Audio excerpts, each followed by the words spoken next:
Just let me know. I shall. Okay. Okay, it is 6:01 and we are live. Oh, I didn't know that. Okay.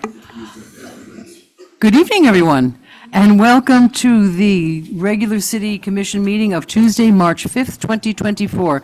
May we have the roll call, please? Mayor Betty Resch, Here. Vice Mayor Christopher McVoy.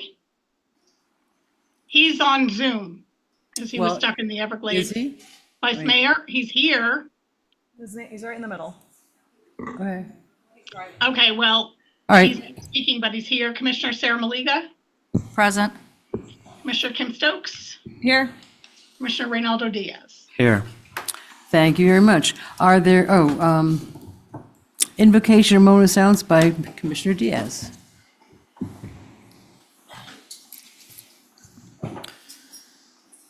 Tonight's one of those nights where we have quite a few proclamations, but two of them are really important and stand out, and that is Pride Month, which we just raised a flag outside, and also Homelessness Awareness Day. And two of those, there's so many people in this room, undoubtedly, at least a few of us know people who are impacted by some of the struggles that both these communities are facing, both not just within our communities, but also from legislature and rulemaking and just attacks from all levels affecting people. So if you can in your own way, just take a moment and send your thoughts and prayers to those who may be affected.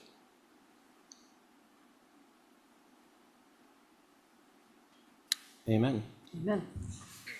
Women are pretty. I was to say the women. Thank you very much. You left out a very abused group. We're going to remember that. I pledge allegiance to the flag of the United States of America and to the republic for which it stands, one nation, under God, indivisible, with liberty and justice for all. He's up here with three women and he forgets the women. He Don't knows. forget the ladies. All right, do we have any additions, deletions, or reordering? Madam Mayor, if I can get consent from the rest of the commission to move new business, G. I only have one page in my agenda. yeah, there's not a second page. New business G, discussion of the fiscal year 2024-2025 Community Development Block Grant application to new business A. I have a lot of kids here who want to speak, and I don't want to keep kids here till 11 o'clock at night. I don't want to keep anybody here till 11. Well, we kind of signed up for it. Any, do I have, is that a motion? That's a motion, yes. Do I have a ma'am. second? I'll second. All in favor? Aye, thank Okay, you. so G will become A, and then we'll just work it down from there, Madam Clerk? That's fine, and I'm sorry, I apologize for the agenda one. It's going to bring you a. Aye. Okay, thank you. Thank you. All right, so we've gotten past that. Presentations. Our first presentation tonight is from Mr. James Green, who is the Director focusing on housing and homelessness, behavioral health, and economic mobility. He's from the Palm Beach County Community Services Department. Take it away. Welcome. You might want to, yeah, there you go. Good evening, good evening. Good evening, Mayor, Commissioners. Get closer to the mic. Okay, Because we've got people watching from home and they really need to hear it. okay. very Okay, good. thank you. And there should be a PowerPoint presentation I sent in advance, so if you want to cue it up. I think we're going there. Yep. I'm sorry, you need to speak directly into the mic, plece. Yeah, it's All right, directional. Can you hear me now? Is it on? Yes, it's on. Not so well. Let me see. Yeah. I think we need to get a different What about mic. now? Oh, there we go. Yeah, that's better. Thank you. All right, we'll make it work. Yeah, everybody needs to speak into the mic, but not have your mouth on it because then we get like feedback and stuff. Thank you. Okay, so you can go ahead and put it on view, on the full view, and advance to the next slide. My name is James Green. I am the Director for the Palm Beach County Community Services Department, and it's always a pleasure to be here to share some of the important work that's happening, specifically in the homeless and housing space. But we'll also talk a little bit about what's happening with economic mobility and with mental health and substance use disorders. Just to give you an idea of who we are as a department, we are a funder We're a county department. We work with all 39 municipalities. We're funder and a direct service providers, and these are just some of the divisions and the programs within community services. And so to give you an idea, we fund about 125 different nonprofits and programs in the areas that I previously mentioned.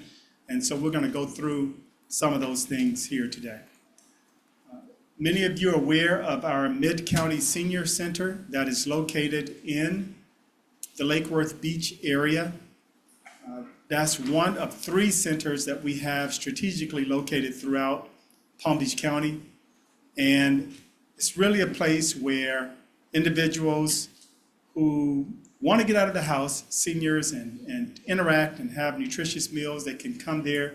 And there are seniors who are volunteering, doing all types of activities, from Zumba to quilting, a number of different things to keep our seniors active. If you didn't know, the U.S. Surgeon General declared loneliness as a public health crisis. And so this is just one of our ways of making sure that our seniors are not lonely, that they're interacting, and there are tremendous benefits to their overall health when they're able to go out and interact the way that they do. That division is called Senior and Veteran Services Division, and so we also have Veteran Services officers within each of those locations. We make sure that veterans who have served honorably and are entitled to benefits, that they have the ability to gain access to those benefits so that they can live a dignified life. And for our senior centers, we have about 17 senior centers strategically located, 17 meal sites located throughout the county so that seniors can get out of their home and have nutritious meals and do fun things with other seniors. These are some of the other services that we provide in the Senior and Veteran Services Division.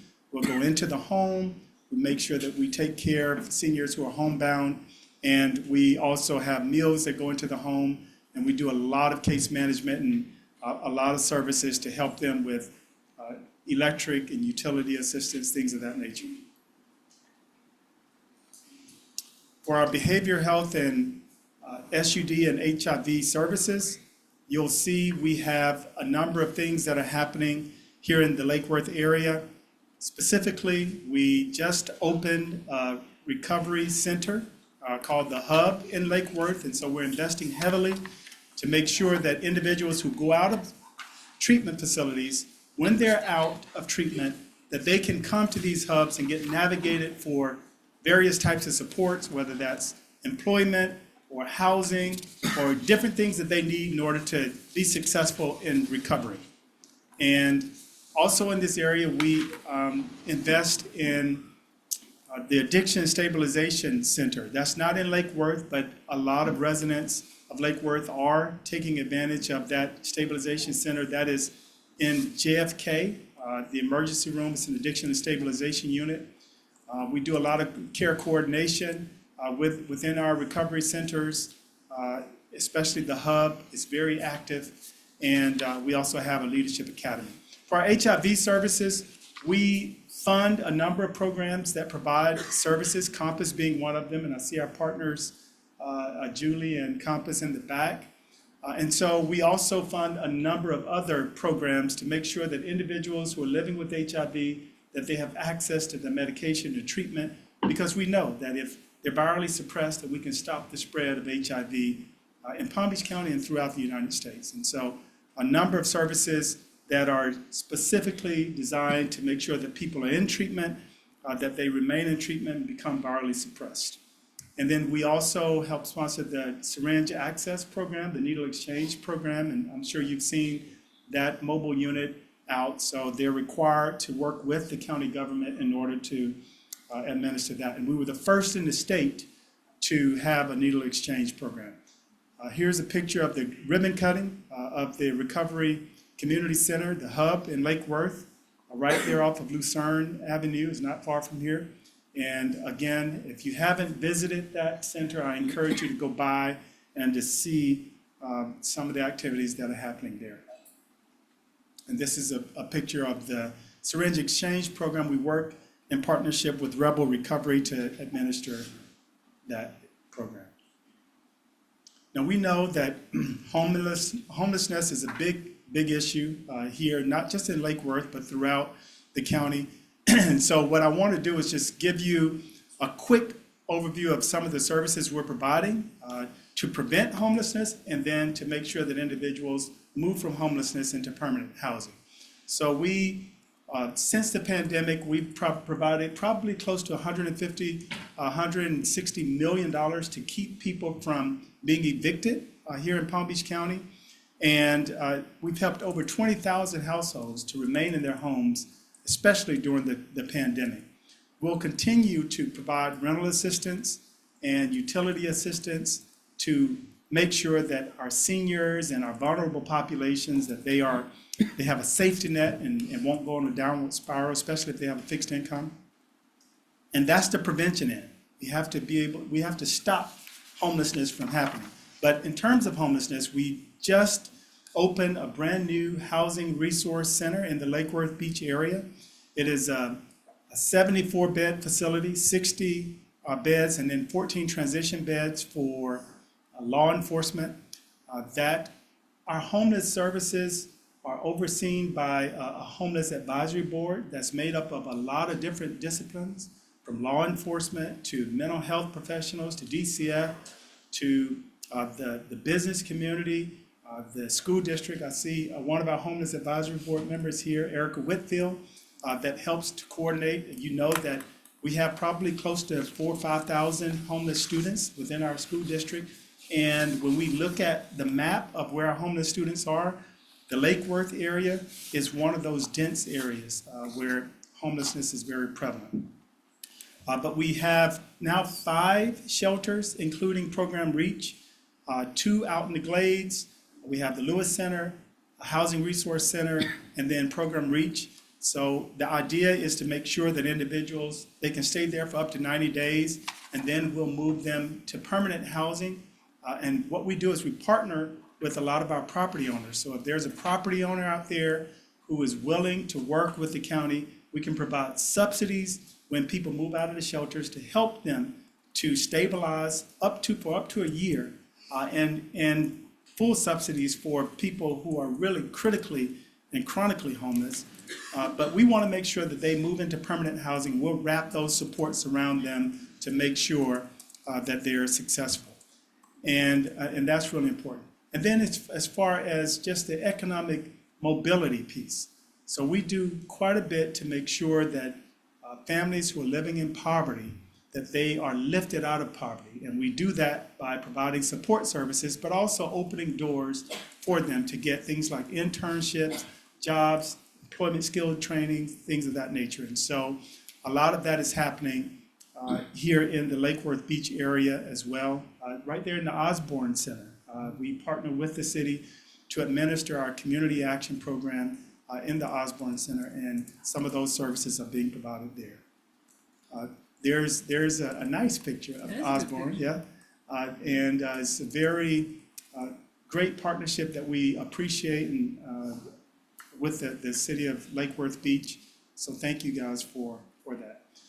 In addition to that, we have the mobile outreach unit that is in Lake Worth every week to help with rental assistance, electric assistance, and pretty soon they're going to be helping with Medicaid recertification. And it's important that you know about those services and how we're strategically investing in areas that need it the most, and Lake Worth being one of them. You can see here where homelessness, this is our 2023 point in time count. We don't have the data finalized for 2024 just yet. But you can see right there, not in the deep orange, but in the lighter orange, where Lake Worth, those are your 2 zip codes. Those are some areas where we do see more prevalence in homelessness, and we want to do everything that we can to provide supports to individuals who are unsheltered. So we have our homeless outreach teams in Bryant Park and in other areas of Lake Worth, just to do what we can to assist. This is just a comparison of the point in time count in 2022 and 2023. The red means that it increased, the green right there on the last column means that the green is decreased, the red is increased. And so we saw some shifts, but for the most part, homelessness remained pretty much the same from 2022 to 2023. And then we'll see what the data looks like for 2024 in weeks to come. This just gives a picture of the county and how homelessness is very prevalent. We saw about a 30+% increase from 2022 to 2023 because of some of the affordable housing issues that we have. We see that inflation has outpaced people's wages and the wage increases. There are a number of factors that have played into the reason why homelessness has increased, not just in Palm Beach County, but all over the state and the country. And we're doing quite a few things, including preventing homelessness and a lot of initiatives to do that. We're doing everything we can to expand the temporary and permanent housing opportunities, to really work with our business community, our faith-based community, and nonprofit community to provide those supports that they need, and to focus on advocacy and policies that will help us here on the ground. Many of you are familiar with the piece of legislation that has been fast-tracked through Tallahassee, and that's going to have real implications on the work that we do and the work that our municipalities are doing. And so we intend to engage you in discussions about how we're going to respond to that legislation, to make sure that we're coordinating in a very efficient way to address individuals who are no longer able to sleep in public places and spaces. Here you can see where John Prince Park, I think that was in 2020, had over 200 tents. It was probably about 250 people living in John Prince Park in 2020 or so. And as a result, the county stood up, along with its partners, a temporary shelter off of Fairgrounds Road. It was a 125-bed facility. That shelter was temporary, and it sunset once the Housing Resource Center opened in late January of this year. And so John Prince Park is no longer a tent city, but we do know that homelessness, and there are small encampments in other parts of the county, and we're working diligently to address those encampments. And this is just a look at the inside of that facility when it was up. Here you can see a picture of the Housing Resource Center that was just built. It's also important to note that we are working with the West Palm Beach Housing Authority to build 17 cottage homes in the Lake Worth Beach area for homeless families. And so they'll be able to live in those homes for up to 2 years while we transition them into permanent housing. And we're expecting to have the ribbon cutting for this facility. It's off of Military Trail in the old DMV area, 17 homes on 1.4 acres of land. It's supposed to be a demonstration project so that we can replicate it in other parts of the county if it's successful. But we're expecting to do a ribbon cutting in Q3 or Q4 of this year for that facility. And you also provide the wraparound services Yes, there? so we will provide wraparound services while they're there. And when they earn money, when they earn more, it goes into an IDA account, basically an escrow account. So when they move out, they'll have money to either purchase a home if they're ready, or to start a business, or to transition to more permanent housing. Madam Mayor, that's 10 minutes. You need to wrap it up a little bit. Okay. We have 10 minutes. I'm pretty much done anyway. I just wanted to give you a look at the Lewis Center, and also a look at Melissa's place out in the Glades. But I'll entertain any questions that you may have now. Great, thank you. And we do this as rapidly as we can.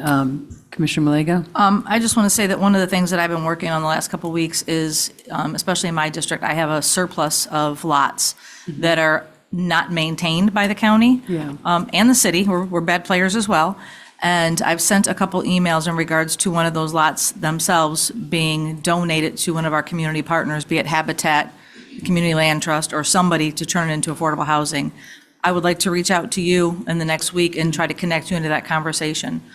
Because this is in District 1 where we need affordable housing. We need to really hone in on taking care of these lots that the county and the city owns and turning them into homes for people instead of empty lots. Thank you. Empty lots filled with trash and cars. We go there quite often. Any other questions? I do. Okay, hi. Hi. Okay, well, we're going really quickly because we have a lot of proclamations. Okay, thank you. Mr. Green, you mentioned that Lake Worth was somewhat, I couldn't see the graphs because I'm coming back from the Everglades field research, but you mentioned that Lake Worth tends to show up on a number of these graphs as a bit of a concentration, although the problem is countywide and nationwide. Do you have a sense that and I think you mentioned that the housing crisis in terms of price increases both for buying and renting, did I understand you correctly that that is something that you feel has contributed to the amount of houselessness, homelessness? Yes, absolutely. The affordable housing crisis and the shortage of affordable housing is absolutely a contributor to increased homelessness. And of course, you know, during the pandemic, we saw rent prices skyrocket upwards to 30% in various areas. And along with inflation and a lot of other things that contributed to the increase. And so we're continuing to advocate for policies like the housing bond that passed the referendum so that we can build more affordable housing, not just policies at the local level, but at the state and the federal level as well. We want to make sure that we're working with all levels of government to help address this issue. Okay, Ms. Stokes? Right. Ms. Stokes? All right, I just wanted to thank you for coming and presenting all the work that you're doing. And if you could talk just a little bit about how delicate of a role this is. I know. We really need to. No, when we were talking about the homeless outreach team, that if we need beds, and what I was hearing from you is as we go and engage with homeless in the parks, which we need to do, we are trying not to have them get pushed into alleys and golf courses and everywhere else. But the main thing we need, it should be obvious to solve homelessness, is housing and beds. And I appreciate that your team is aware of all of the moving parts as you go after one area and it shifts and how it impacts the entire community. Absolutely. Thank you. I just have two things. I'm a little concerned that the shelter out at the fairgrounds was 180 beds, and now we've got down to 72. Yeah, 125, but we kept it right around 110. But yes, now you've cut the amount of beds so that are there a number- available. Yes, so it's now 74 beds. Well, Yeah. that's less than 120, Yes, that is true. which is odd to think, why would the county decrease the amount of shelter beds when we have such a crisis? I'm not challenging, I'm just like, that's what comes to mind. Well, just to let you know, that was one of the infrastructure sales tax projects, and I'm sure you guys know how construction, the cost increased dramatically during COVID and after COVID, and so we had to scale based on the dollars that were allocated for that project.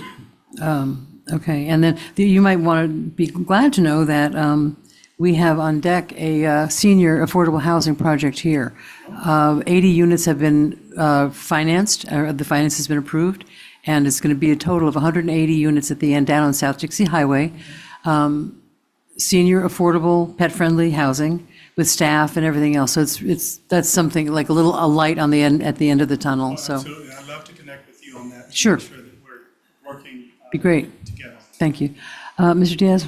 Yeah, Real thank you. quick. Thank you so much. I just had a really quick clarifying question. You mentioned the legislation that's being pushed through. I think there's a vote like in a few days. Looks like it's going to pass. So you mentioned that you're going to respond to that. Can you clarify, are you going to, you mean like adapt your services to better address, or are you thinking about like perhaps challenging? Oh, I think No, there'll be, not thinking about challenging. Yeah. I'm thinking about once the legislation has been signed by the governor, we want to make sure that we're meeting with all of our stakeholders and partners to understand what the legislation does, and then that we're coming up with a plan to address it, along with the county and municipalities and all of our housing and homeless alliance partners. Although I'm sure it's going to be challenged by somebody else, if not by you. Yeah. I'm sure. I mean, And it's a scary piece of legislation. Yeah. All right, thank you so much. Really appreciate it, and the work that you do. Thank you.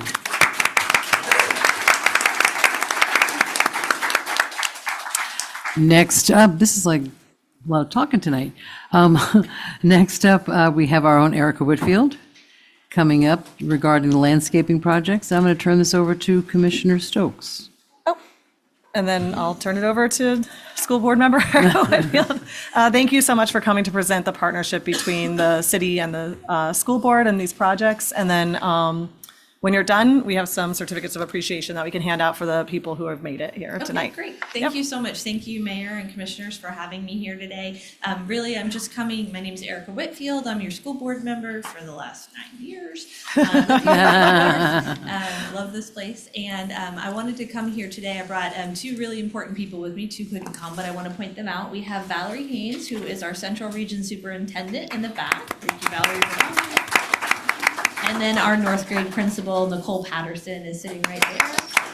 And then unfortunately, Miss Frances Fay and Miss Lethea Taylor weren't able to make it tonight, I think, unless Lethea made it. Did she make it? No, okay. So she was trying. She had a meeting she had to go to. So we brought, we were very excited because, as you know, through the work that I've been doing with Commissioner Stokes, we have created an education task force here in Lake Worth Beach. And that education task force is made up of citizens within the community. And we talk about how we can help schools. And one of the things that just a really wonderful gift from the city to the schools was to beautify the front of 3 of our schools. So through funding that we received from your discretionary budgets, Commissioner Stokes and Vice Mayor McFoy were able to contribute to improve 3 of our schools. So I brought some pictures of before and after so everyone can kind of see what we did. You want to go to the next slide, or do I click? Oh, thank you. Okay, so this is just Highland Elementary. This is Miss Frances Fay, who couldn't be here. Right when you first drive in, there is a car loop kind of off of the main road, and this is a picture of where the kids get dropped off in the morning. And I have always been kind of annoyed that it doesn't have any plants in it.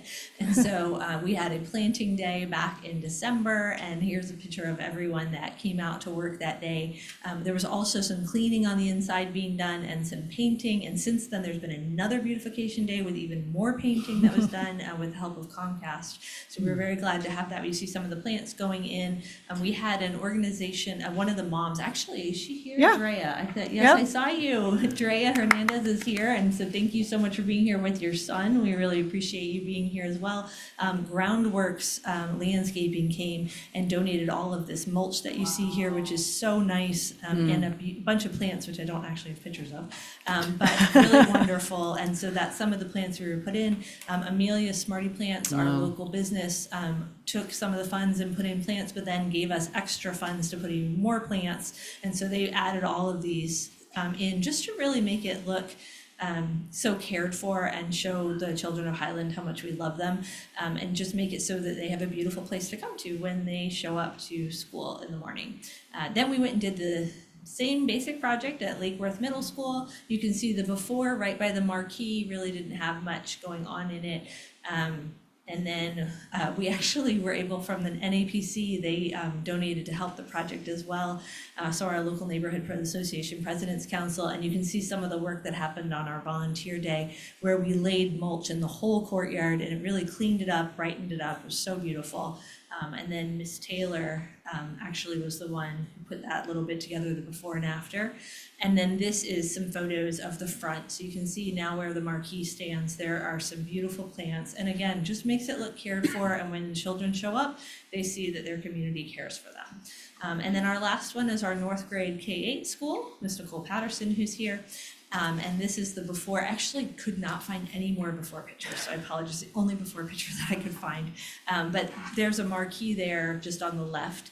And it just, I walked there to pick up my kid every day for many, many years. It was just not very pretty.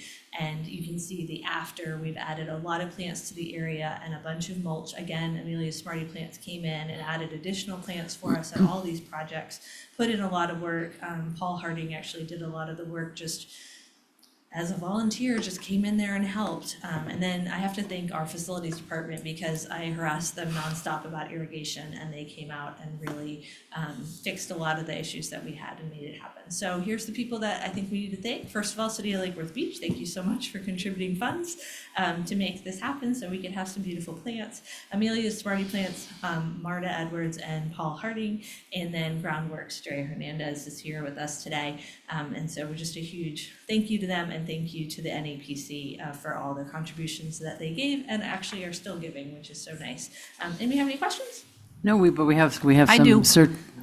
When is Barton going to happen? I know, so, I was thinking, what happened to the south end of the? I know, well, these are mine. But no, we're gonna go ahead and get the rest of them done if we can. I We'll know say we after the want to Education keep- Foundation has their ribbon cutting, then we'll focus on Barton. How's that? Right? That would be so nice. And we have James Gavrilos here, so I'm sure he would love to contribute to making Barton beautiful. And I'm on that board too, so. Yay! But thank you guys so much. I really appreciate it. I know we only have a couple of people here that were able to come and accept the certificates, Yeah. but I'm sure they'd love to come up. I still have to, call everyone up and maybe we can get a picture. I did get one for James Gavrilos because, no, you're like, why? Well, you and your foundation, because we had some hoops to jump through to be able to get the funding to the appropriate places. And without your foundation acting as our basically fiscal agent, that's the Fiscal word, agent. none of this would have happened. So yes, you are getting recognized. And, And I know James is gonna be up Okay, here in when a you're little bit done, for a yeah. proclamation, but they are building their brand new education foundation building right Beautiful. here next to Barton Yep. Elementary, which is why we keep mentioning that, so. Hi, how are I'm you? so grateful to the Education Foundation for picking Lake Worth Beach. yes, Rogelio Hernandez. And to read it all, it says in recognition of the assistance during the landscaping initiatives at North Grade Elementary, Highland Elementary, and Lake Worth Middle School, the addition of new trees and plants has helped brighten up areas, making the campus more welcoming for our students. So Rogelio Hernandez helped with the additional landscape materials at Highland. Paul Harding, who I don't think was able to make it, and Martha Edwards from Amelia Smarty Plants, so those will be emailed to them.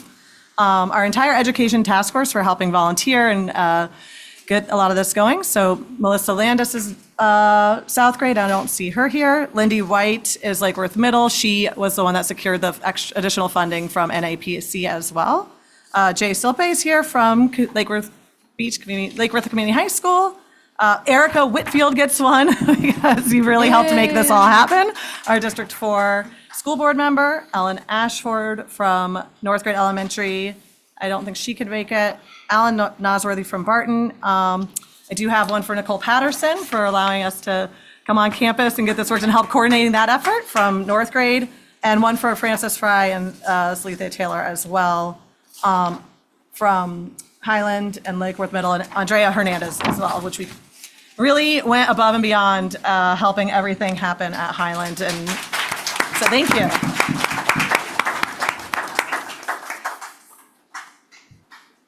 Hi, how are you?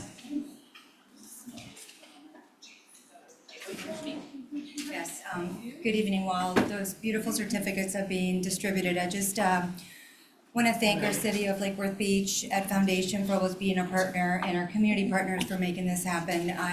As you know, I'm the regional superintendent, but I also supervise directly the City of Lake Worth Beach schools. And so I'm very proud of the work that they're doing inside of the building, but it's so beautiful outside of the building, so thank you for that. Thank you for your support.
Proclamations. We have quite a few tonight, so I've spread them out. Okay. The first one is about ethics. And as mayor and as commissioners and elected officials, and for myself as well as being an attorney, this is a proclamation regarding ethics. And I think we have someone from the Ethics Board tonight. I know.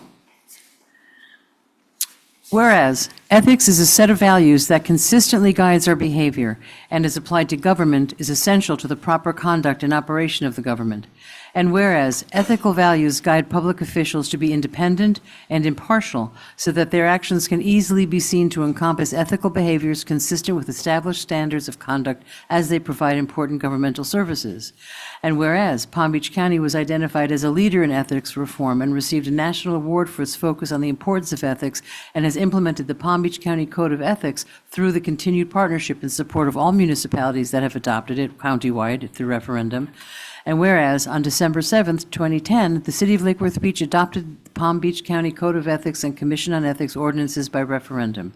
And whereas, the City of Lake Worth Beach challenges and invites all members and community leaders to join in learning more about the ethics movement in Palm Beach County and to strive for ethical actions in all aspects of their daily life. Now, therefore, I, Betty Resch, Mayor of the City of Lake Worth Beach, Florida, by virtue of the authority vested in me and on behalf of the City Commission, do hereby proclaim March 2024 as Ethics Awareness Month. And I've signed it, and the clerk has signed it, and it's official. Thank you. Would you like to say a few words? Yes, if you don't mind. Sure. Thank you, first of all, so much for having us here and for the ethics I'm proclamation. sorry, is the mic on? It is. You have to get real close to, we need to work on this mic. Yes, I'm not, I'll shrink. You're a little tall.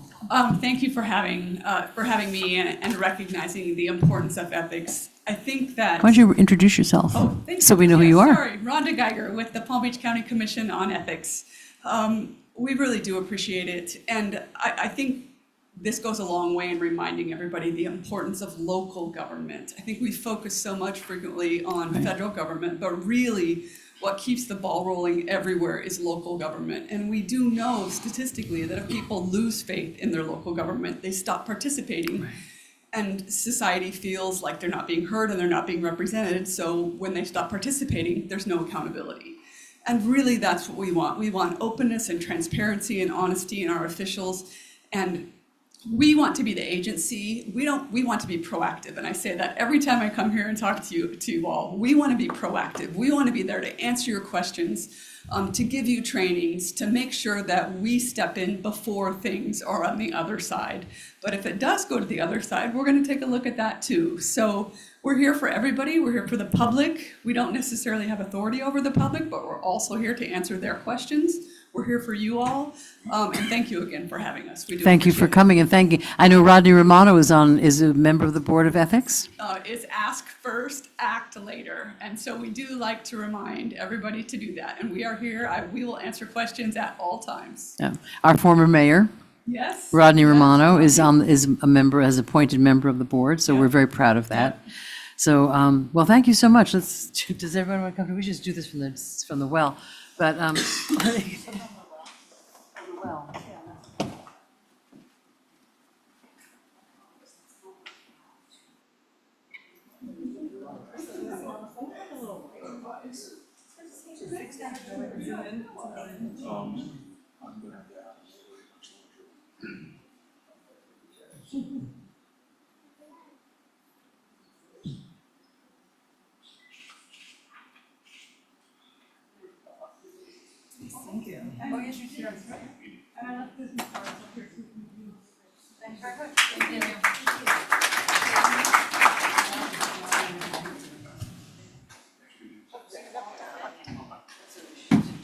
Well, we're going to be moving.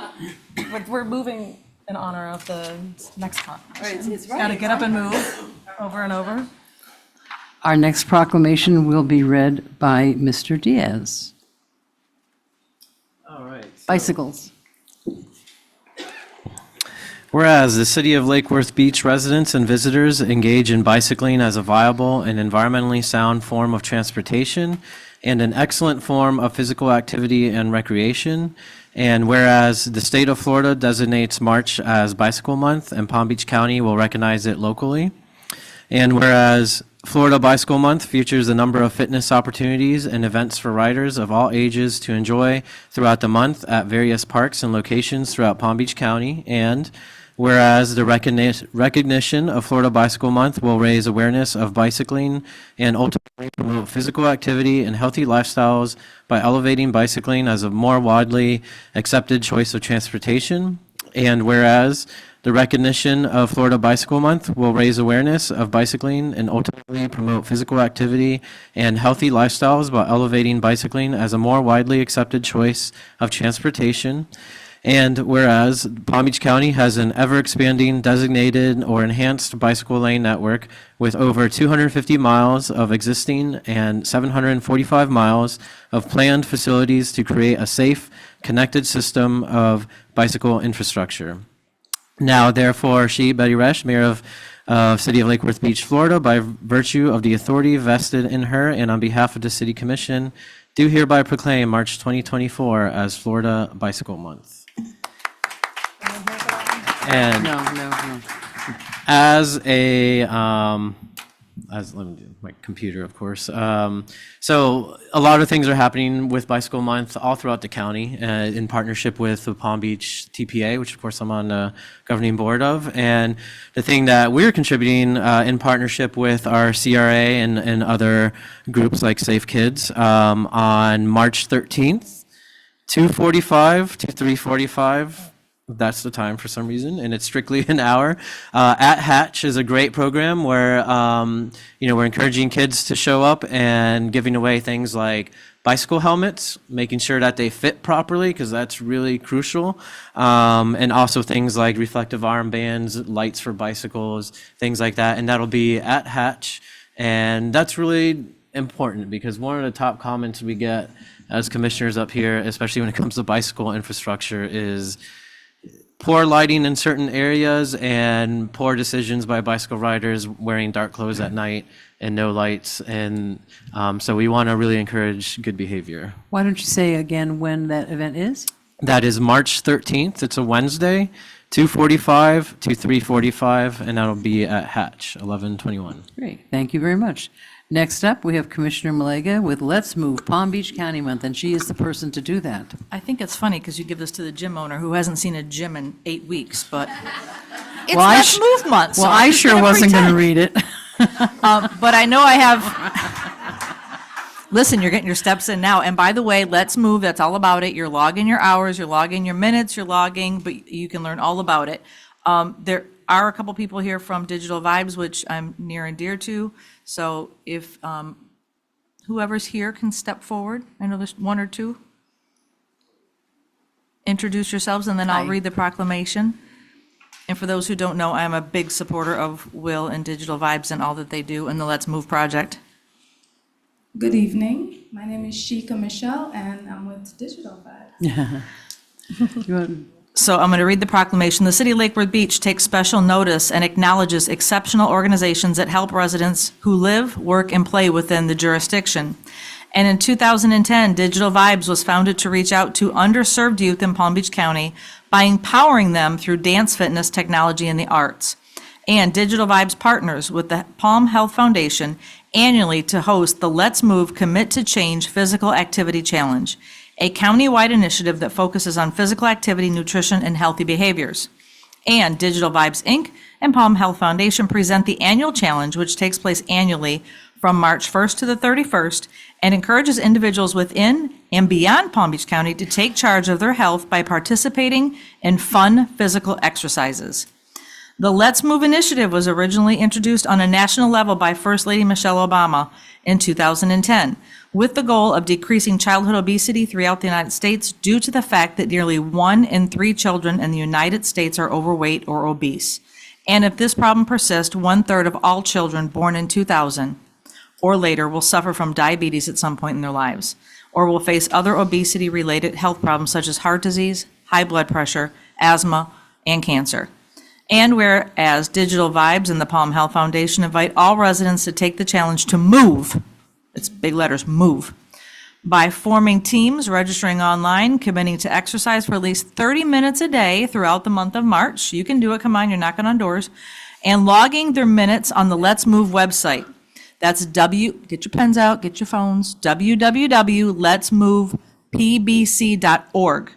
In 2012, Palm Beach County logged 100,000 minutes in the first year of the challenge, and they have met the challenge each year, rising in 2023 to over 100 million minutes logged. Now, therefore, she, Betty Rush, the mayor of the city of Lake Worth Beach, Florida, by virtue of the authority vested in her, and on behalf of the commission, do hereby proclaim March 2024 as Let's Move Palm Beach County Month, and urge all citizens to join us in moving to improve their fitness, mental health, and overall health. In witness whereof she is unto set her hand and cause the seal of the city of Lake Worth Beach, Florida, to be affixed this 5th day of March 2024. Everybody come on up. Would you like to say a few minutes and give a shout out? Sure thing.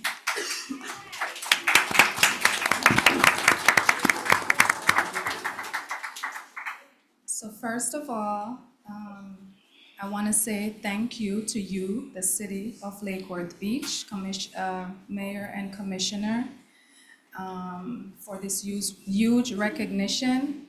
And I just want to urge everyone to move. It's fairly easy. Just log on to letsmovepbc.org.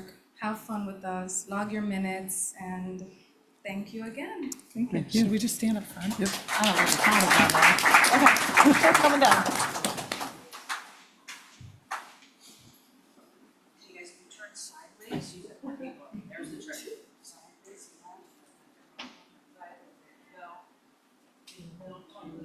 Where's the mayor? Turn sideways.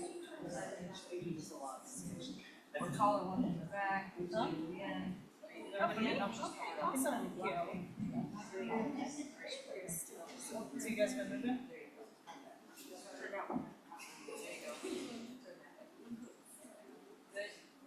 Can you see everybody? Mark? Yes.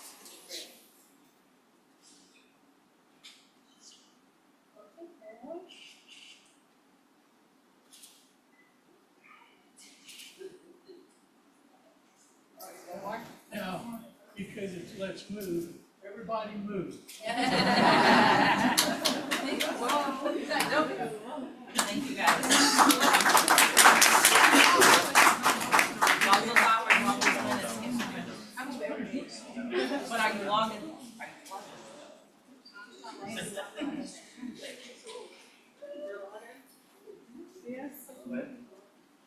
Should be logging. I don't know.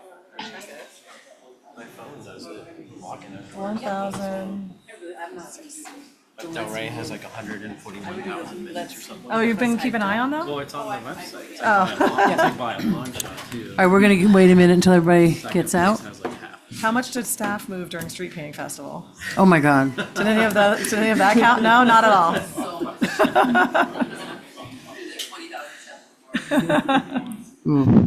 Wrong month. Okay, we're keeping Commissioner Malega busy tonight. She's up next. Okay, now we have the proclamation to proclaim March 2024 as Palm Beach Pride Month. Everybody from Compass, come on up. I see Julie. Is Dylan here? Anybody else?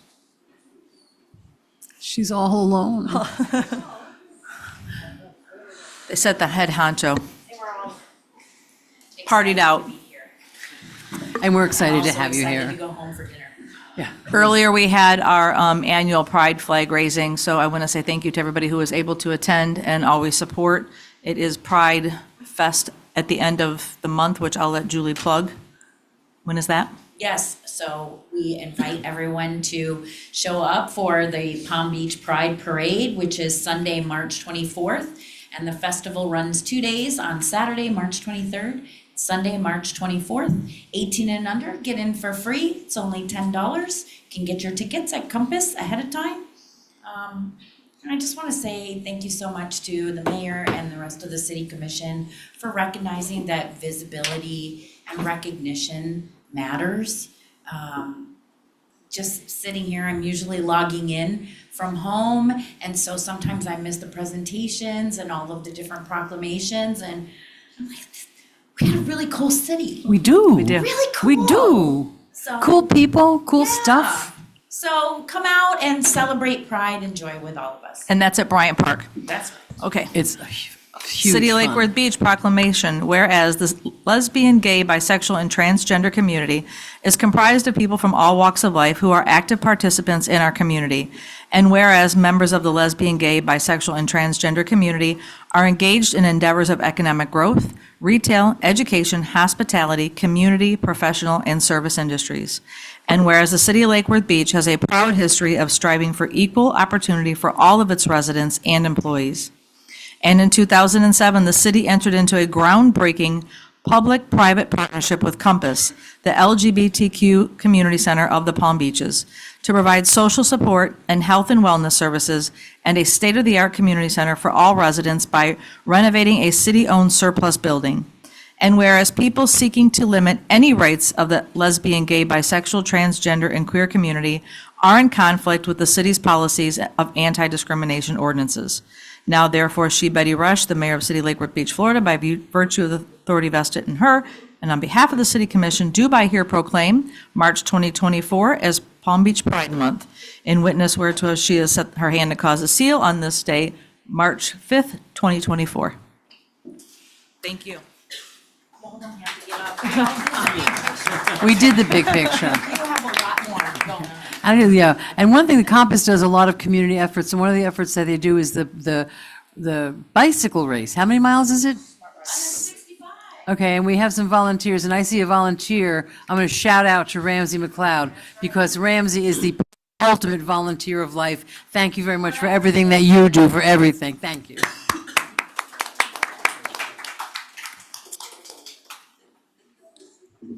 Can't keep a good woman down. Speaking of which, I should have given this one to Mr. Diaz to read. You're never going to live that down, you know.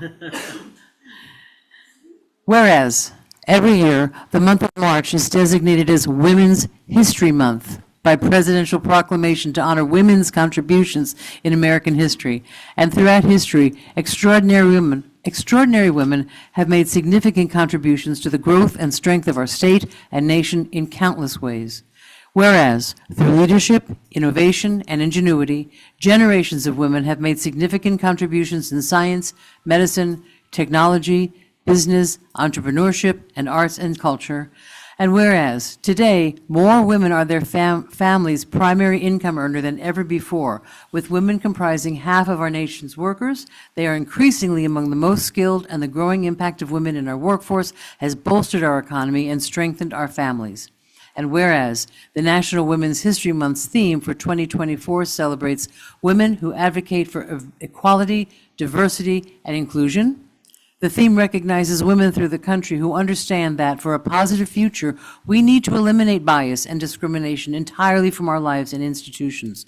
During 2024, we recognize the example of women who are committed to embracing everyone and excluding no one in our common quest for freedom and opportunity. And whereas women of every background were early leaders in the forefront of major movements for social change and have been leaders in securing their own rights of suffrage and equal opportunity in the abolitionist, emancipation, industrial labor, civil rights, and peace movements, creating a more fair and just society for all. And whereas, despite their contributions, the role of women in history has been consistently overlooked and underestimated in literature, education, in culture. And whereas, this month, we celebrate countless pioneering women and the victories, and we continue our work to build a society where our daughters have the same possibilities as our sons. Now, therefore, I, Betty Rush, Mayor of the City of Lake Worth Beach, Florida, by virtue of the authority vested in me and on behalf of the City Commission, do hereby proclaim March 2024 as Women's History Month, in witness whereof I have hereto set my hand and caused the seal of the City of Lake Worth Beach to be affixed this 5th day of March 2024. Let's have all the women stand up. And all the men who love us. Yeah, they count. And all of them that support us.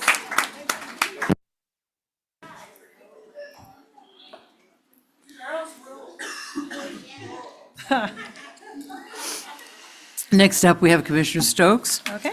At National Education Foundation Day. Yeah. So whereas the Education Foundation of Palm Beach County has been an integral part of our community for 4 decades, steadfastly committed to enhancing educational opportunities and enriching the lives of students, teachers, and families within the Palm Beach County School District. And whereas the Education Foundation of Palm Beach County was formed thanks to the visionary leadership and dedication of local business and educational leaders who recognized the need for an organization that would empower and enhance the educational experiences of our students. And whereas the Education Foundation of Palm Beach County has been a beacon of hope and inspiration for countless students, empowering them to achieve their full potential and pursue their dreams through scholarships, mentorship, and other essential educational resources. And whereas the Education Foundation of Palm Beach County has forged a deep and enduring partnership with the School District of Palm Beach County, working hand in hand to identify and address the evolving educational needs of our students, ensuring that they have the tools and support required for success in the 21st century. And whereas the Education Foundation of Palm Beach County has cultivated strong partnerships with local businesses, community organizations, and dedicated individuals, fostering a sense of unity and collaboration in our pursuit of educational excellence. And whereas the Education Foundation of Palm Beach County has continuously adapted to the changing needs and challenges facing our educational system, demonstrating resilience, innovation, and unwavering commitment to the betterment of our community. Now, therefore, she, Betty Resch, Mayor of the City of Lake Worth Beach, Florida, by virtue of the authority vested in her and on behalf of the City Commission, do hereby proclaim March 6, 2024 as Education Foundation Day. And I think we have someone to. yes, I do want to say, like, at the groundbreaking, it was very inspiring to hear the stories of the work that you all do and that you don't take no for an answer. And you find a way to make things happen. And I appreciate that. And I want to thank the City of Lake Worth Beach, Your Honor, and the whole City Commission. The Education Just Foundation. introduce yourself, Forgive please. me. My name is James Gavrilis, and I'm the President and CEO of the Education Foundation. It was on March 6th, 40 years ago, that the giants of Palm Beach County, George Elmore, Alexander Dreyfus of blessed memory, William T. Dwyer, the Economic Council actually gave birth to the Education Foundation. So there's this partnership with the business community. Just two quick things. What do? We provide grants to teachers, and I'm going to brag a little bit here. And it's not about us, it's about the kids. Oh, the private schools this and the private schools that. Hey, private schools are great. 2 weeks ago at the district robotics competition, there were 17 teams. The kids from Pahokee High, funded by the Ed Foundation, went head-to-head, no offense to anyone else here, head-to-head with Pinecrest and St. Andrews, and beat them. Wow. Wow.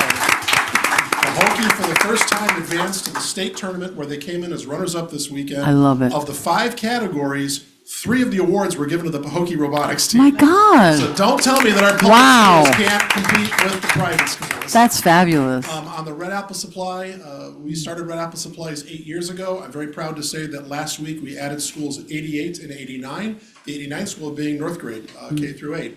We are adding school number 90 next week, John I. Leonard High School. Our goal in 5 years is to serve all 182 schools. We've already distributed $1 million in school supplies this year.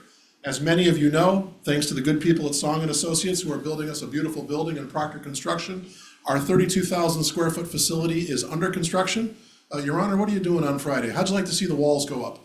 The tilt walls are being lifted into place on Friday. What time? They're going to start probably proper hours. I made sure they didn't pour the concrete in the middle of the night. Right. Thank you. So, yeah, we took care of that. Yeah, we took care of our neighbors. They're going to start around 9 o'clock in the morning. Wow. But all the tilt walls are going up on Friday. The building is going ahead. Again, thanks to Song & Associates and Proctor Construction, we look to complete in December. There'll be a ribbon cutting, which of course you will be the first guest invited. But we will be your neighbors. The Education Foundation is planting its headquarters here in Lake Worth Beach for the next 50 years, where we will continue building that public-private partnership, our partnership with the business and the government community to make sure that every child in Palm Beach County has equity of access and equity of opportunity to a first-class, world-class education. So thank you very much. And thank you for everything that you do. Let's go back. We are getting our steps. I'm moving.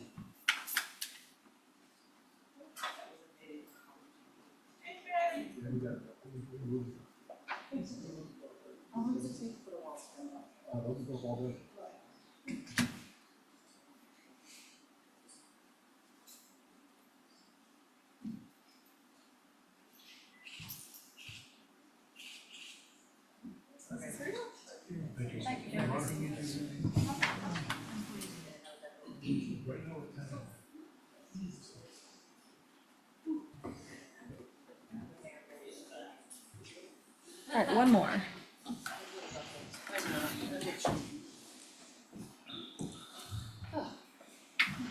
computer fell asleep.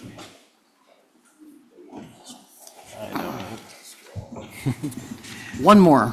Mr. Diaz. We should have a proclamation day for proclamation proclamations. City of Lake Worth Beach proclamation. Whereas homelessness is a serious social and economic issue impacting all levels of our society, and whereas the City of Lake Worth Beach and the Lord's Place recognize that all people deserve respect and a place to call home, and whereas the City of Lake Worth Beach and the Lord's Place are partners in providing that respect and pathway to a brighter future for men, women, and families who are homeless in our community. And whereas the City of Lake Worth Beach extends its appreciation to the Lord's Place for its leadership on this critical social issue and its wide array of successful programs and services changing in the lives of the homeless one life at a time. And whereas the Lord's Place will hold its 17th annual Sleep Out to End Homelessness on Friday, April 5th, 2024 at 2808 North Australian Avenue in West Palm Beach, the headquarters of the Lord's Place and the Fortin Family Campus. And whereas the Lord's Place will host Sleep Out 2024, both in person and virtually, to encourage everyone in the community and beyond to participate and step outside their comfort zone for one night, be sleeping somewhere other than their bed. And whereas the Lord's Place and the City of Lake Worth Beach recognize people from all walks of life will dedicate the night differently, but all, including the Honorable Ann Brown, have a common mission shining a light on homelessness and raising essential funds to bring an end to it. And whereas the mission of the Lord's Place is to break the cycle of homelessness by providing innovative, compassionate, and effective services to men, women, and children in our community. Now therefore, she, Betty Resch, Mayor of City of Lake Worth Beach, Florida, by virtue of the authority vested in her and on behalf of the City Commission, do hereby proclaim April 5th, 2024 as the Lord's Place Sleep Out to End Homelessness Awareness Day. And for more information on that event, you can go to thelordsplace.org. And we do have a speaker, and come on up. Hi, good evening. That's right. Good afternoon, good evening. My name is Val Santiago Stanley. I'm the Director of Women's Services for the Lord's Place, and I consider myself an adopted child of the Lake Worth City because you have been so kind and generous and supportive of our efforts to end homelessness, particularly in opening up soon our newest facility, Burkle 3, which will house 21 women for a period of 2 years. And you have been so gracious in allowing us to be part of your city, and we are so thankful. And of course, we encourage everyone to come to Sleep Out and participate in it, whether you're there or virtually. So thank you on behalf of the Lord's Place. Thank you very much for everything the Lord's Place does, really. And Burkle 3 is actually for focusing on ladies of a certain age. This is going to be our intergenerational program Right. for women 18 to 35 and women 55 and older. And we have a waiting list already of 184 people.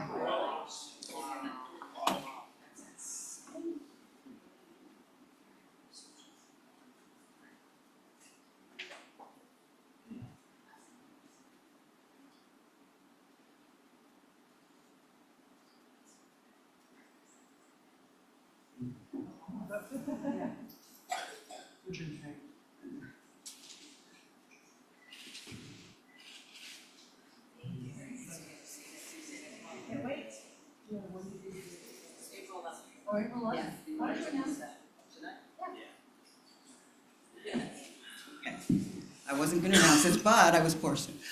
We are having our ribbon cutting on April 11th, and we hope to invite the representatives of the city, of course, and others. So if you're interested, go to the website for the Lord's Place, and you'll get information. Thank you again. Thank you very much, and thank you for the Lord's Place. It's a wonderful. All righty. And that ends the proclamations.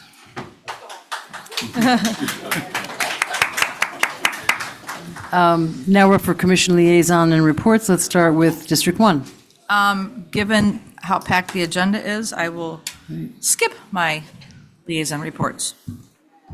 Okay, 2? No? Mr. McVoy, do you have something? was beautiful weather out, and I was able to get some things done in the Everglades, and was honored to participate in a fundraising luncheon for Friends of the Everglades that tries to keep things moving on restoration. So that's all I have for today. Okay, thank you. District 3? I will also go ahead and pass tonight. Oh, my goodness. District 4? I'll just take like a minute because a couple meetings ago, Ms. Serrano, you had a really great question about what do we do with our discretionary funds, and I think that was a really valid point. So I did note down some notes, so just to kind of get that conversation going, and I think we do need to do better in being clear about where we use that. So for me, some of the things that I've spent my discretionary funds is $3,000 went to Bryan Park Neighborhood Association for a beautification project on some city-owned property, and we're actually going to start that cleanup this Saturday morning with volunteers. I gave about $1,000, I believe, to GMC, Guatemalan Mine Center, to cover their signage.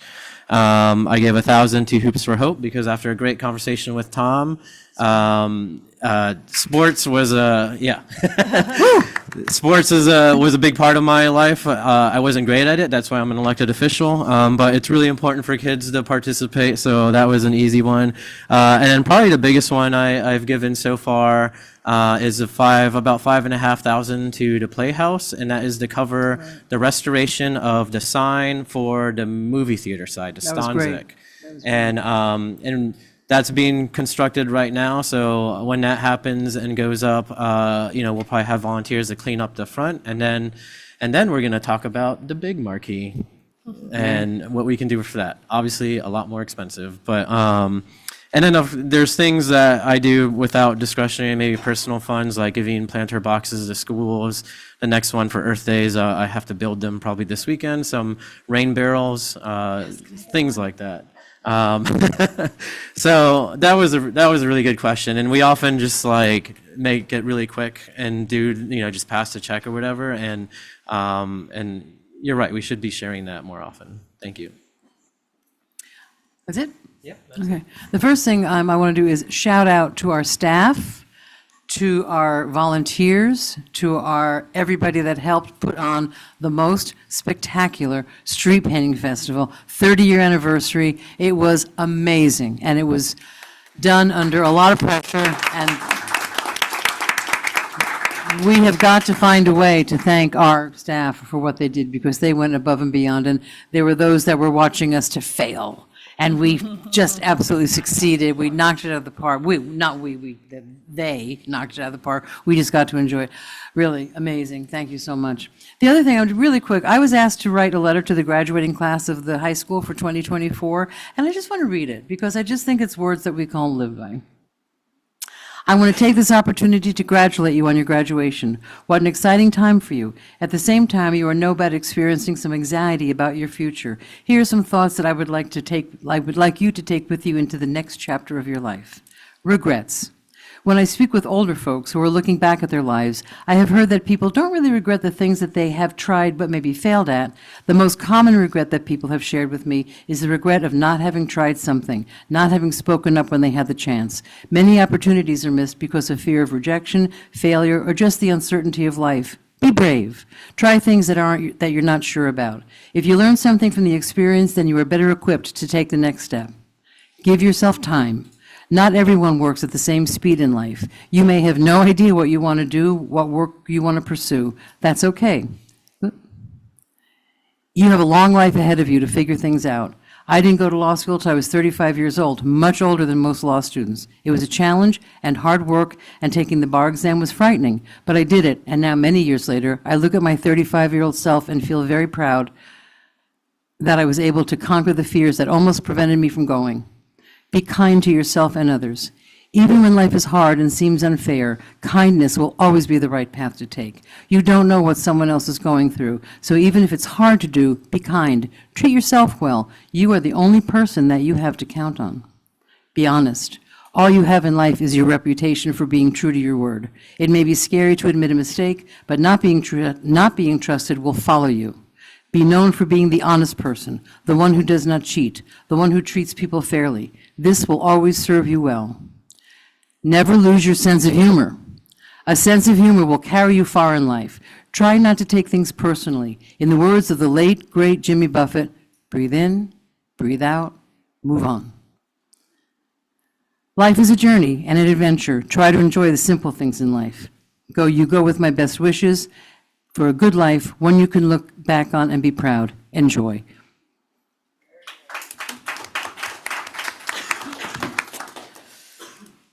What our kids go through to get to the graduation point is phenomenal. Our kids, especially in Lake Worth, face so many challenges, and we stand up on the stage when they graduate and shake their hands, and the energy that we get from these kids is amazing, and I just wish them all well as they go forward. City Manager's report. Good evening, everyone. I'll try to be brief tonight as well. Momoda, who gave their presentation at last month's CRA meeting, the museum that's looking to possibly bring it downtown Lake Worth Beach. We had our kickoff meeting this past week, and it will be weekly meetings moving forward with the pertinent city CRA staff to talk about critical path and just their overall schedule moving forward. So those meetings did kick off last week, and as we kind of move through the process, we'll be updating everyone as it was kind of move along. FDOT and the downtown Lake and Lucerne project, going from the circle down to, I already see head shaking. So we had a meeting with them last week as well. As I said, I was going to be setting up a separate meeting with them to kind of go through their overall schedule, especially the sequence of construction. And actually at the second meeting in April, they're going to come and actually present, because they'll be about a month and a half into construction, and they're going to come and give an update and kind of go through everything. So there will be plenty of time for questions at that point as well. I think they already kind of kicked everything off. I also wanted to take this opportunity to introduce our new Leisure Services Director, Tiana McKay. If you want to come and say hi to everyone. Who stayed on after the street painting festival. We didn't scare her away. No, definitely not. Madam Mayor, Commissioners, it is an honor and a privilege to join the City of Lake Worth Beach team. I'm very excited to be here. I'm incredibly passionate about public service and enhancing quality of life and building communities. So I look forward to working with all of you. I'd like to thank you all for the opportunity and the City Manager. Looking forward to working with all of you and enhancing all the great things that you've already done, and creating some new programs and services, and working with my incredible Leisure Services team, who I would like to also give it up for that street painting festival. Yep. Fantastic job. Thank you for inviting me to be here. Absolutely. And you come, I'm Thank told, you. with a very impressive resume. So we're expecting a lot from you. We are very lucky to have We you. are very lucky to Yes, have you. Thank you yes. so much. Welcome to the team. Thank you. Thank you. Thank you. And finally, I just wanted to toss it to the clerk, who has been getting different questions on the election coming up 2 weeks from tonight. So I wanted to give her an opportunity to kind of address some of those questions she's been getting. Okay. Madam Clerk. Thank you, Mr. City Manager, Madam Mayor. I am constantly updating the voting and election page on the website. It's under the government tab. It's also under the city clerk tab. Early voting begins on March 9th. It goes through March 17th. Polling locations are open from 7 a.m. to 7 p.m. There are no early voting locations in the city of Lake Worth Beach, which is not unusual. So if people want to know where they can vote early, if you go on the voting and election page and you scroll down, there are different tabs. So there's an important links tab, and there's a link to the Supervisor of Elections website. If you click on that a little bit down on the page, you click on early voting, it gives all the locations. People can also make an appointment to vote early, so they don't have to wait. The precincts and the polling locations are all listed under the document and download tab. I have all the polling locations, what district they're in, et cetera, what precincts there are at each location. I have the district maps under there as well. The sample ballots are up as well. So there's a lot of information, and of course, people can certainly call me anytime for any if they have any questions. Thank you. That is all, Madam Mayor. All right. Do we have a city attorney report? No report tonight, thank you. All right, thank you very much. Okay, we're up to public participation of non-agenda items and consent agenda. I have been handed 3 cards. If you want to make a comment to the commission, just hand me I'll take it. Save a little, Thank you. Thanks. Okay. All right, David Sims is up first, followed by Jill Carlin, followed by Louis Reyes, followed by Lee Simons. Good evening, David Sims, 715 North L Street. I'd like to just talk about the properties on Sunset Drive. There's planning for development there. They're currently zoned single family. There's plans to have it zoned multifamily units. I think it should stay single family. Changing to multifamily would increase the density in that area, and it would also, it could impact the whole city, because the zoning would, impact the rest of the city, because spot zoning is not an option. Thank you. Thank you.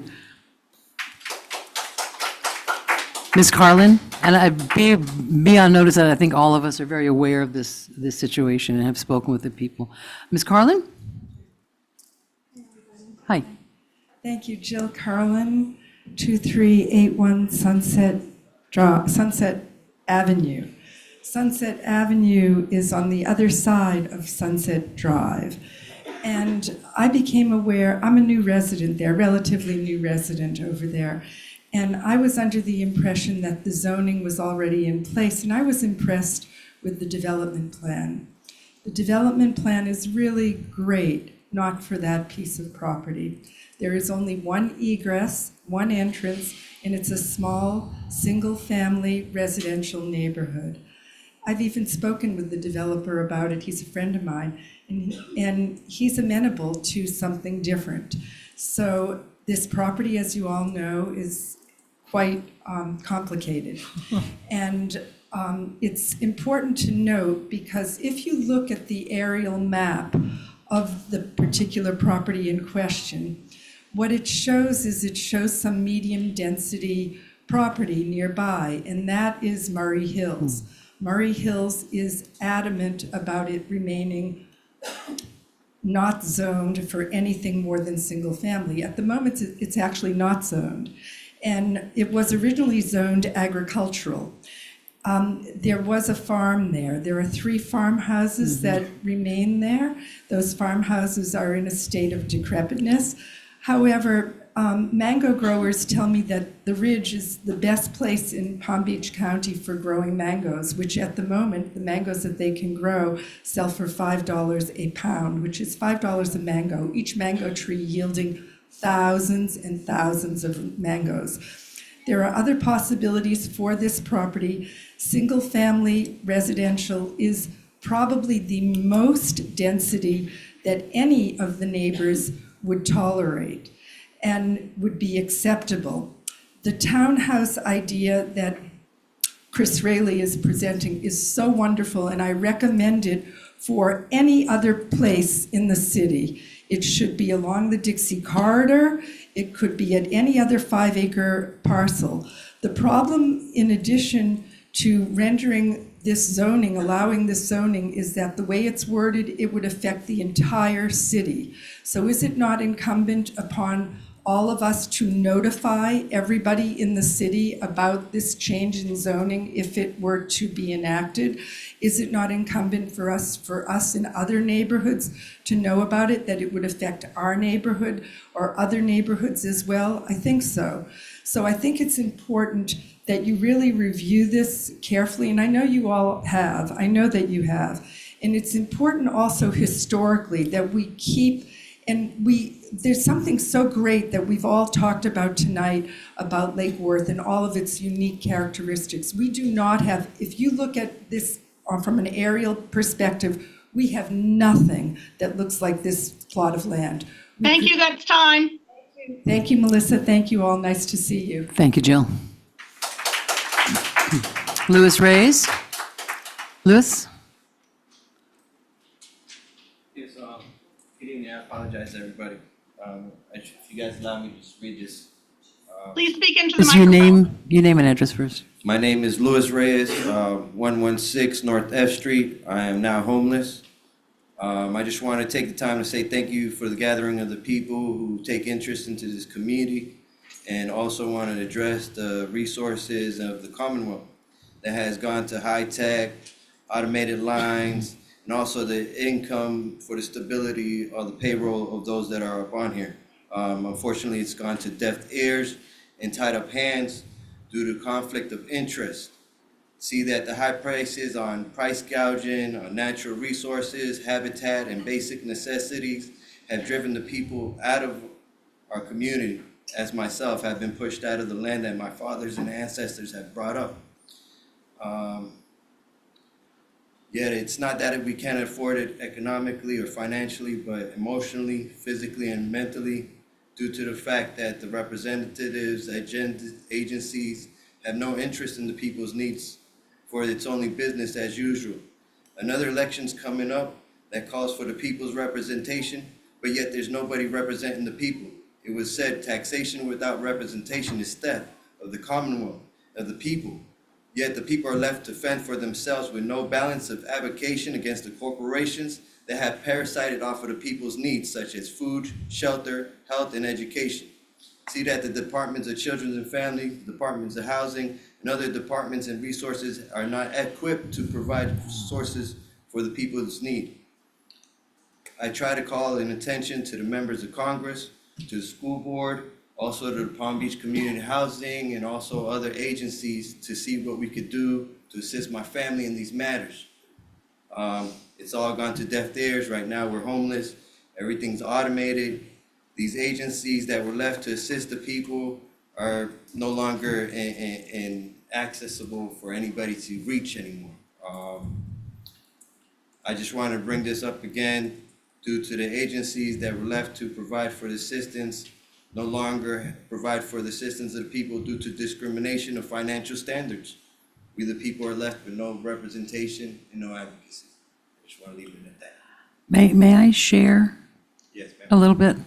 I know, Louis, we're friends. I mean, mostly all Right, of us right. know me here in this community. If anybody Yeah. see me and my two children in this community. And I've been trying to work with Louis, and really, I've been calling all the different agencies, and it's automated, leave a message, never hear back. So I hear you, and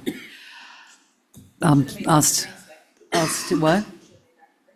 Yeah, I know, I was gonna call Dr. Green. I understand what you're saying, and it's very, very frustrating. I just wanted to know what could be done due to the fact that if we don't have advocacy, we're just left to go to the court system. And once we go to the court system without no advocacy, we're just fish meat. I mean, I lost my apartment just because I wasn't able to go to the courtroom because of my despite my mental disability. I've been trying to take care of these kids as long as I could. Right now, they're no longer in my possession. So that's the grievance that I want to let know to the community, and apologize for any. Sadly, it's a too common story.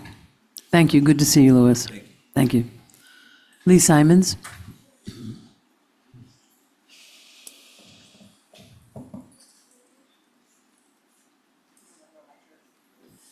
Hello, everyone. Lee Simons. I'm at 519 South 2nd Avenue. I'm a little nervous, so don't think I'm angry, okay? It's just my voice. So I campaigned for some of y'all, and I appreciate everything that y'all do. So in light of that campaign, I feel like I could possibly offer a critique, a slight critique, with the best intentions. So the way I look at it is that right now, Palm Beach County is a purple state, or purple county, we'll say. It could go either way, blue or red. What would we need to do to energize, mobilize folks to get them excited about the national election, the state election? So geologist is my background, and that's what we do. We zoom out and we look at things from a a bird's eye perspective say. The politics in the town has lately, from what I can see, there's three sides right now. There's three people. One of them is very not nice kind of. All right, we don't get, certainly, Mr. Simons. And then the other one, hold on, are you going to interrupt me? No, we don't do personal attacks, so Hold just. on, I'm not doing any person. So we have three people for election right now. What I'm asking right now, we need to energize the young vote, set something off in Lake Worth Beach County or Lake Worth Beach City. What we could do if the mayor right now were to join forces with the millennial candidate. This is going to happen anyway. What this would do, this would ignite, say, a voting frenzy. It would get publicity in our little city. And that way we could turn our county from purple to a definite color. It would get publicity. Betty ushers in the next millennial candidate, which is going to happen anyway. It's inevitable. The next generation is coming. It's their world. We want to leave a good legacy. So a way to do that, I mean, just think about it. If you were to usher in the next candidate, Alex Call, bring him in, show him the ropes, Okay. bring him in, welcome him into this community. All right? So that's the millennium. It's happening anyway. It's going to happen. What I'm asking is that, yeah, you join in with them to usher in, bring in the next generation to energize. It's their world coming up. So that's I feel the pushback. So that's my suggestion. Thank you. And we all work together in this city. Thank you. Okay. Madam Clerk, I think you have 2 public comments? That is correct, Madam Mayor. I check before the meetings. First comment is from Ramsey Stevens, 618 South K Street. Dear Honorable Mayor and Commissioners, as someone who believes there is no greater threat to our country than the prospective loss of our democracy, I urge you to use your leadership to vigorously defend our nonpartisan municipal elections. Nonpartisan elections allow us to focus on what truly matters in our community, building genuine bridges among neighbors and recognizing the unique values we all bring, rather than dividing us along partisan lines. If we cannot demonstrate the value of democracy in our own community by choosing to listen and understand each other as neighbors, rather than as partisan opponents, how can we expect our state and national leaders to do the same? The next comment is from Michael McLeod, 429 North J Street. The block of South J Street, just south of Lake Avenue, is a lot more boring today. The beautiful rendering of a flamingo on the wall outside Flamingo Clay Studio, 15 South J Street, is gone, painted over by the order of the city. It is a bit ironic that just days after the celebration of art via the Street Painting Festival, the city destroys what had become an iconic art piece in the city. This is apparently the outcome of Flamingo Clay Studios losing a battle with the city's Code Enforcement Division. While one can appreciate the Code Enforcement Division's role of maintaining community standards, it is hard to understand what was so offensive about the attractively painted sign at 15 South J that warranted its removal. Perusing the city's code of ordinances, the only likely violation was that it was painted without a permit. But code violations are brought into compliance regularly through the tools available to the Enforcement Division, including relief via the Commission. Given the innocuousness nature of this issue, it is troubling that an amicable resolution could not be found to preserve the artwork. This seems like an example of Lake Worth Beach bureaucracy failing the studio in the town. Artists and art have done a lot to enhance the attractiveness of Lake Worth Beach, so it's a bit disturbing to see any art or the presence of artists in town diminished. Adding to the gut punch, the mural painted on the west wall of what was previously El Diablo restaurant was also painted over. Not by the city.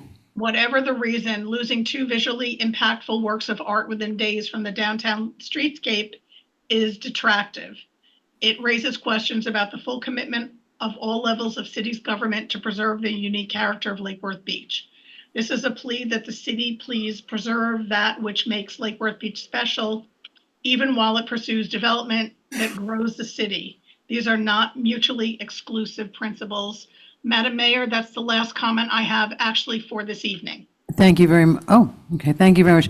I have to tell you, I'm very upset about that mural, and I really don't know what happened. I thought it had been resolved. I don't know why it was painted over. The flamingo one? Yeah. Right. Yeah, I mean, what? Well, that's a different, that's private, that, they did that, the restaurant's changing hands. But I'm very upset about that. I don't know why that had to go. And I've been hearing, you know, we all hear a lot about code enforcement, so I'm going to be suggesting, and I've discussed this a little bit with the city manager, about going through the code and finding out some things that are obsolete, some things that are a little too overreaching, and try to come to more of a practical approach to code. And this just was an example, I thought, of a really sad situation, but that's all. Okay, now, we are up to the consent agenda. Do I have a motion? Minutes. What? Minutes. Oh, Motion to approve. no, consent agenda is before. Okay, No, it's not. approval of minutes, all right. Motion to approve. Motion. Do I have a second? Second. All in favor? Aye. Okay, consent agenda, do I have a motion? Motion to approve. Do I have a second? Second. All in favor? Okay. Aye. Thank you. All right, now we're on to new business, and we're going to take what was G, discussion of the fiscal year community CDBG block grant applications, and we're moving it to A, so that all these fine people that have shown up don't have to stay till the boring end. So let's see what we got here. Madam Mayor, members of the commission, I'm Jerry Kelly, grants analyst. The Community Development Block Grant Program, briefly CDBG, resulted from the Housing and Community Development Act of 1974 and was enacted in 1975 for the purpose of providing communities with resources to address unique community development needs. It's conducted by the U.S. Department of Housing and Urban Development, HUD briefly. HUD awards grants based on formula allocations to entitlement communities to carry out a wide range of community development activities directed toward revitalizing neighborhoods, economic development, and providing improved community facilities and services. Entitlement communities include states, urban counties, which are those with a population of 200,000 or more, and municipalities with a population of 50,000 or more. Palm Beach County is an eligible entitlement urban county for the receipt of CDBG funding. The entitlement jurisdiction serves unincorporated areas and non-entitlement municipalities, those with populations under the 50,000 threshold, which includes the city of Lake Worth Beach. The city of Lake Worth Beach has entered into an interlocal cooperation agreement as amended with Palm Beach County for participation in its urban county through September 30th, 2027. By this action, the city of Lake Worth Beach is eligible for receipt of its portion of the formula allocation of CDBG funds the county receives from HUD. In accordance with the interlocal cooperation agreement, the city must use its allocation of CDBG funds for certain eligible activities pursuant to CBG regulations. Eligible uses for subrecipients include the following: capital improvements, which are those eligible infrastructure and public facility improvements that include roadway and sidewalk improvements, parks and recreational facilities, and community centers and public facilities, and also code enforcement activities that serve an eligible CDBG target area. The county's CDBG program does not permit the city to use these funds for purposes and planning and administrative activities that are otherwise eligible under CDBG. The county issues an RFP for nonprofits for public services and uses the planning and administrative funds for its own staff. In addition, the county conducts its own housing programs and economic development activities with CDBG funds and other grant funding. Further, all eligible activities must serve the national objective of the CDBG program of benefiting low and moderate income persons pursuant to the Code of Federal Regulations set forth at 24 CFR 570.208A. It is anticipated that for purposes of the application this year, the city has to use its current allocation of $266,814. This is an estimated amount that will be corrected by HUD at a later date. And the city cannot submit more than one application for the total amount of these funds.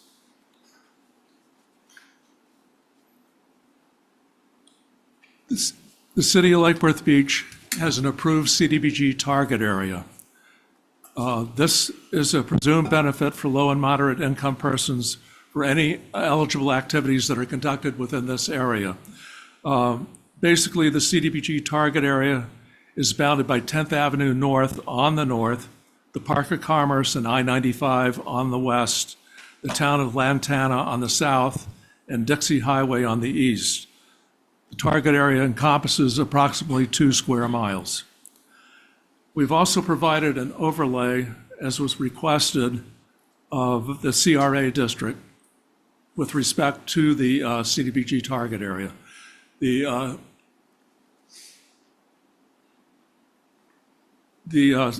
CDBG target area is in red, and the CRA district is in the yellow outline.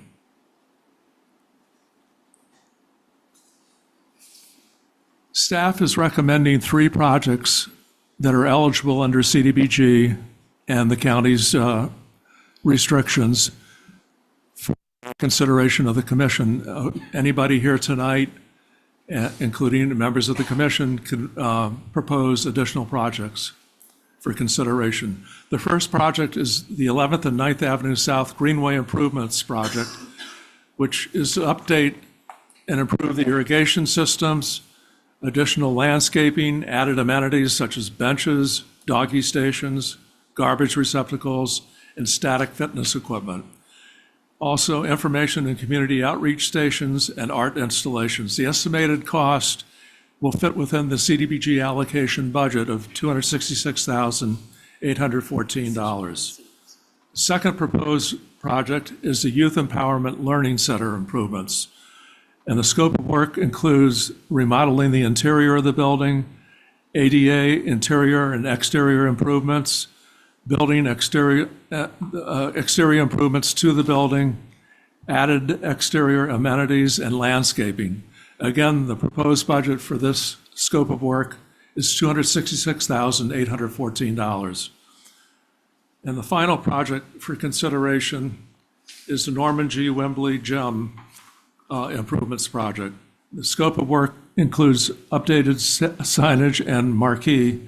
Excuse me for the typo, spelling of marquee. And updating the HVAC systems, improving the restroom facilities, the front entrance upgrade, and updating the athletic equipment. And the proposed scope of work has a budget of $266,814. And with that, we can discuss how you wish to proceed. Thank you very much. So tonight, are you asking us to choose which project? Or Which just- project, yes. Okay, so it's, okay. The application's due Friday to the county. So Well then, let's get We kind going. of need a decision tonight. Okay, so, okay, great. Ms. Stokes? I just wanted to update that I know I'd talked to you about some improvements along Second Avenue North, but you said there were maybe the city manager said that there were other improvements that were already happening to Second Avenue North, so that's why it's not on here. That's what I was told, yes. Right. Are you referring to the ADA Yeah. issues? Yes, that'll be coming up a little bit further down in the agenda, but that was part of the TPA grant we got for the transportation alternatives, the citywide ADA improvements, which I'll go into a little bit later on. But And yeah, then that's- similarly, the grass fault, that was one of the options previously was pulled as an option because we have another plan for addressing that. That is correct. I didn't hear what you said. The second thing was what? If you remember last meeting when we were supposed to hear this, there was a different project. Right. That was on here. It was what they refer to as like grassfault. Right. It's been pulled though, but that's because we have other Oh, okay. opportunities to fund that Okay. project. So I just wanted to clarify that. Thank you. Thank you. Okay, so we have public comment. Do we have a motion? Just to, well, I guess, let's for Public this one, comment. let's talk before we do a motion. Okay. Tom McArdle.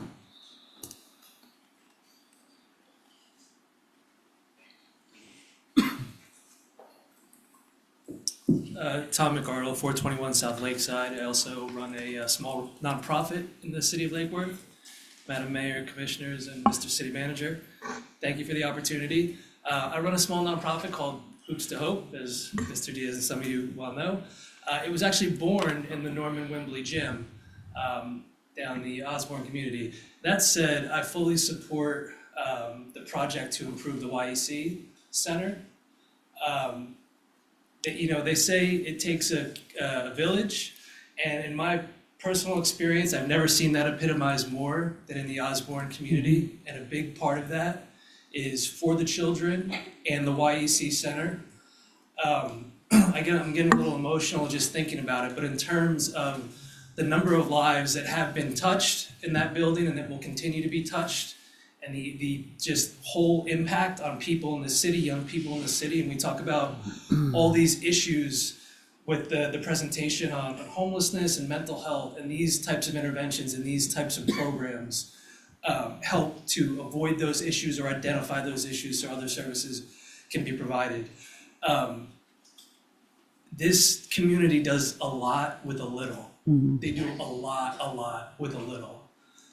And so I think it, you know, for me, it's a no-brainer. They're certainly deserving of those resources, and I think they will be best used there. I'm just thinking of all the times where it seems like that building is always in use. In the summertime, those kids are there all day long. It does not necessarily close on the weekends during the school year. There's always something going on there. And as a result, again, with just the pure numbers of people that have been through there, it's a little rundown and it needs some upgrades. So I just wanted to throw my 2 cents in, and I appreciate you guys giving me the time. Thank you very much for someone that uses the gym. That is correct. I'm at the gym at least twice a week and with plans to be there more frequently.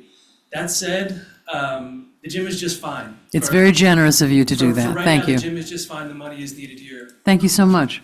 And now I'm having trouble reading Mr. and Mrs. Gabriel's first name. Ronalda? There she is, sorry. Did I mess it up too badly? Thank you. I got it. After that is Ava Donahue, followed by Retha Lowe. Oh, she brought her whole crowd with her. She's the spokesperson. She is so first you had, what you do is give your name and address. Okay. My name and my address? Your name and address, yep. And speak right into the microphone. Okay.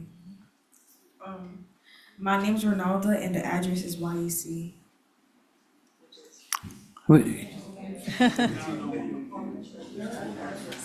Your address, right. 902 South B Street. South B Street? Yes. Thank you. Good evening, esteemed commissioners and mayor. I'm Ronalda Gabriel. Today I'll be talking to you about the issues we are having in our building. We have a pest problem and ceiling tiles are broken. Our floor tiles need to be repaired. Our bathroom needs to be repaired, and it would be lovely if we can add an additional bathroom for the girls because we have 50 kids in one bathroom. Since the mayor and commissioner Malika always says that we are the future, then I believe that City of Lake Worth should invest in us. Thank you for your time. Thank you very much. And thank you to all of your friends that brought you here with support. Thank you so much. That's, are you all thinking of speaking? Oh, now what do we do? Okay, why don't you pick a couple, because you're supposed to put a blue card in if you want to speak. Okay, but let's try to handle it this way. Three of them speaking. There you go. Let's go. Next one.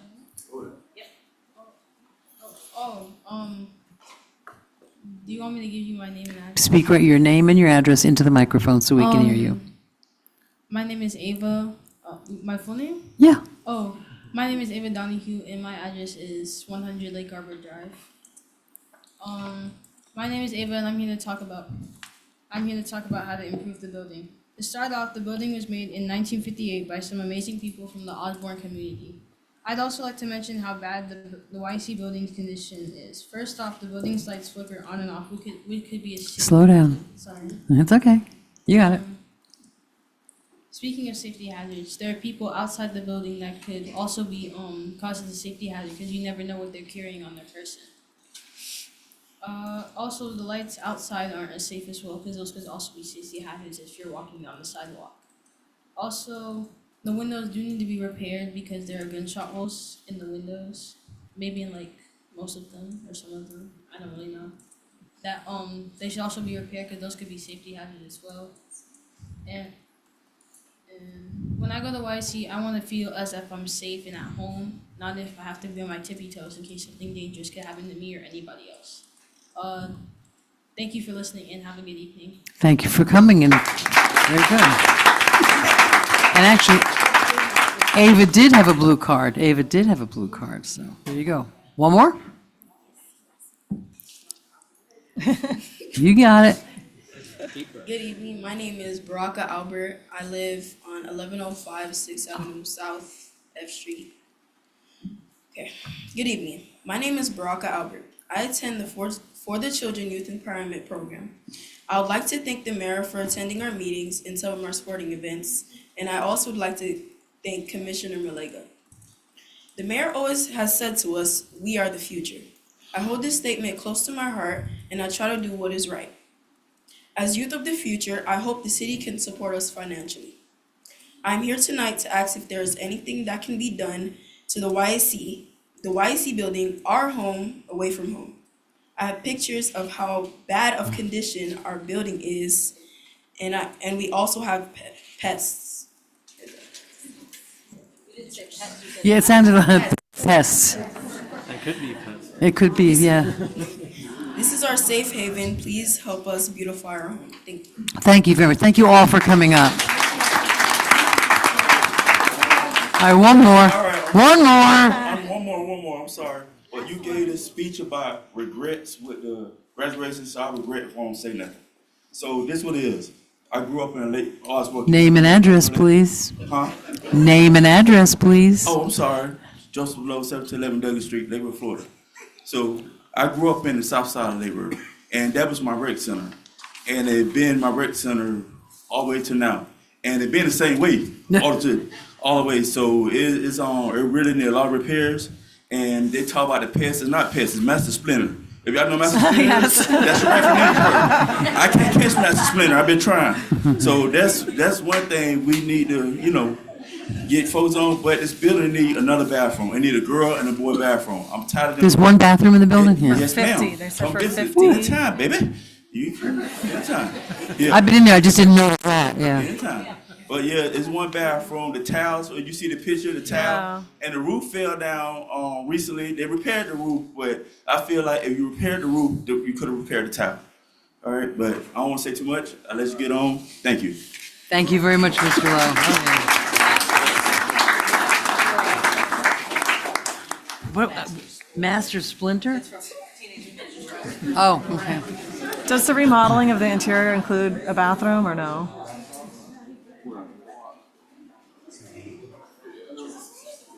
Okay, I was Yeah, like- it's on the board. Last So but it not does include the bathroom. last but not least, we have Ms. And that's 266. Retha Lowe. Nice. Great. Former Commissioner Retha Lowe, I might add. Community activist Retha Lowe. Good evening. Rita Lowe, 1301 12th Avenue South. And I love to say that because I've been there 50 years on that corner. And I've been coming here since I've been in Lake Worth.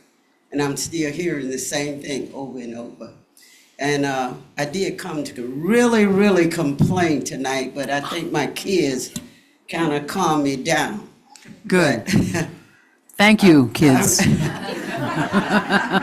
I'm here to support the CDBG funds and where it should go.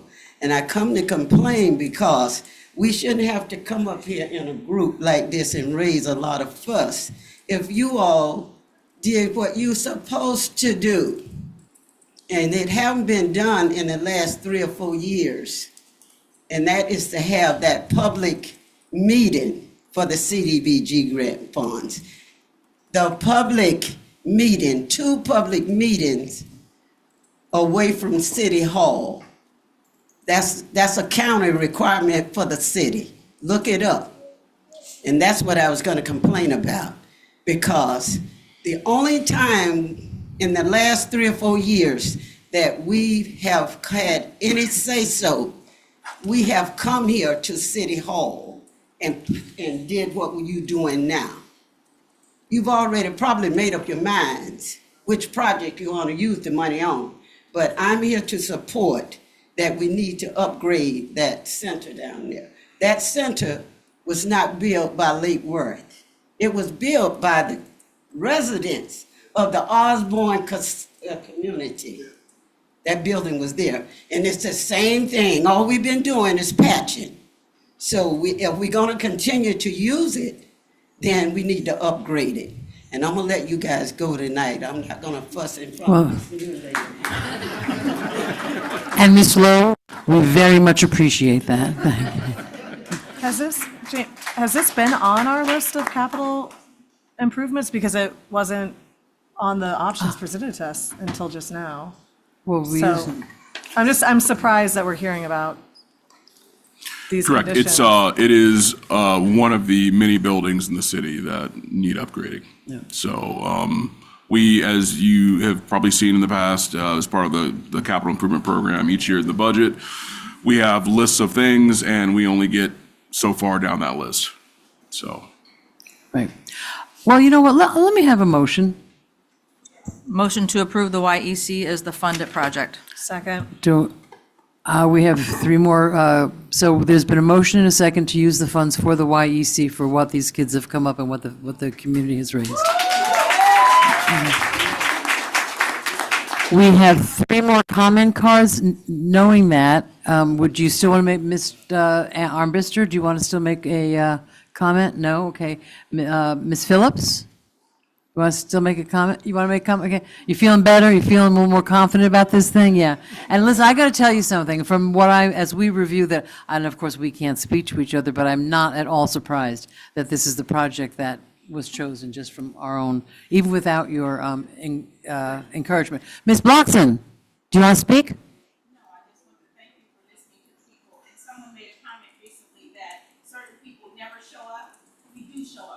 I'm sorry, Ms. Bloxon, we can't hear you. Come on up, Ms. Bloxon.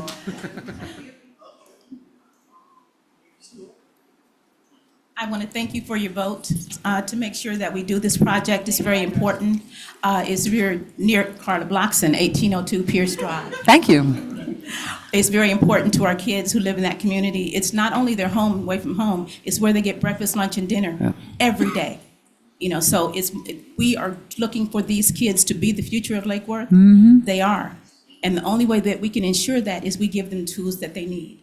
Yep. And so I just want to thank you for doing this. And I want to thank, someone said recently that we do not show up on that end of town. Yes, we do. Yes, you do. We show up when it's vital to us. So thank you. Yes, you do. Thank you, Ms. Bloxon. Mr. Diaz? We might have one. We might have Okay, one more, here comes. but.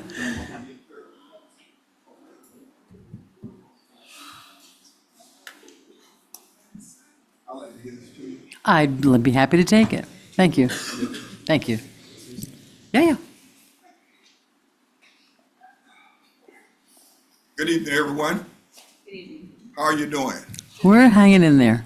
Yeah, well, we are blessed. We are alive, you know. Just say your name and address. Allowed us to be here, and taking care to be here out here tonight. Please, sir. Oh, I hate to stop you, but please say your name and address.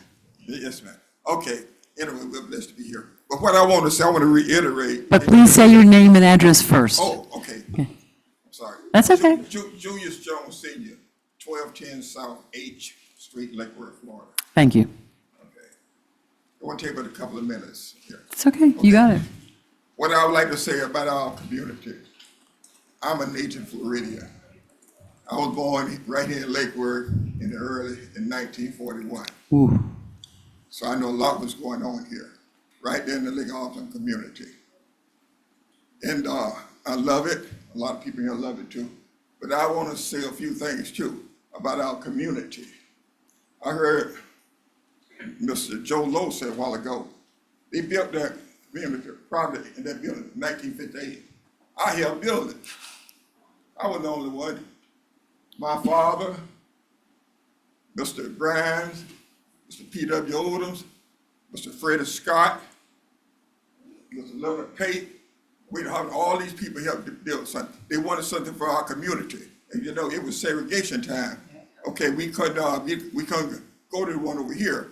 So we went up to the commission here, those people did, and when they went, they had a meeting just like this. They said, we need a community center for our children. So the city agreed. The city had the land. They said, don't worry about the building, we'll build it. Because in our community, we had engineers, we had contractors, we had plumbers, we had electricians, everything, and they built that center. And before then, the city built the one that's open. But the one we did one for the teenagers. Well, in 1958, I probably maybe about 15 years old. Strong, big guy, pretty strong now. And Lowe, Sister Rita Lowe, her husband, and some of her brothers, and a lot of big guys, the McCrays, you know, the Browns, and we could take the blocks and build that community. They tell us how to bring the blocks in, they built that community. And I heard Mr. Joseph Lowe say a while ago, that building looks the same way right now as it is right now. In 1958, it looks bad. Yeah. Heard the young lady say up here, hey, anybody like rats in the house? I know you don't either. Well, I think we're about to make up for lost time. Yeah, okay, it looks bad. And I worked for the Beacon Center too about 20 years.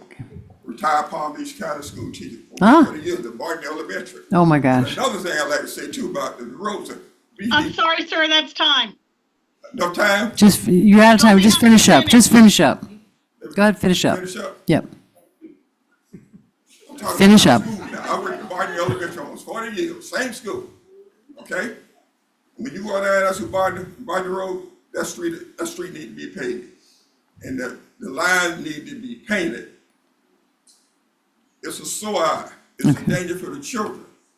Barton, I know they have a new building going over for the Palm Beach County School District.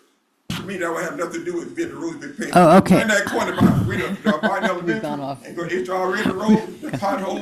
The time you get to Lantown, the elementary Lantown is clean. Okay, you've gone off the rails, Mr. John. Thank you so much. And it's amazing because for those of us that are sitting here that don't know the history, learning a little bit about the history, and that Osborne community is, whenever I go down there, it's such a good feeling because that is a community. That really is a solid community. And thank you for what you did in 1958 during the dark times of segregation. I'm still here. My brothers are gone. God bless you. Thank you.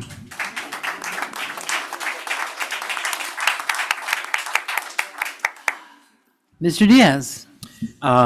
Thank you. Just comment, thank you for the comments. It was an easy decision because of the condition of that building. Although that photo was really helpful of the T because when I hear on the reports, pests, I didn't realize it was Master Splinter. So that was really helpful. And the Greenway, I'm not worried about. I suspect we could get funding elsewhere for that. I don't want to abandon the gym, Tom. Especially because when I see HVAC and we're going to make this decision, but I do want to have this conversation because when you look at the data, it's El Nino year. This summer is poised to be one of the hottest probably on record.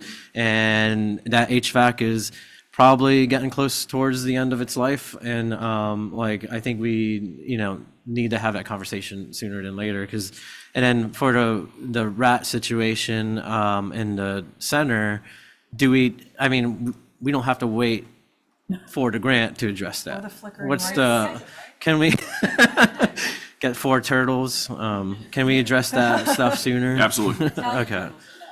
I missed that whole Ninja Turtle thing. I don't even know what you're talking about. How did you miss it? Excuse me? In the 1980s, you were busy doing other things besides watching. I was busy going to law school. Do I have a vote? All in Aye. favor? Aye. Mr. Aye. McCool? Thank you. Passes unanimously. Aye. Thank you all for everything that you do.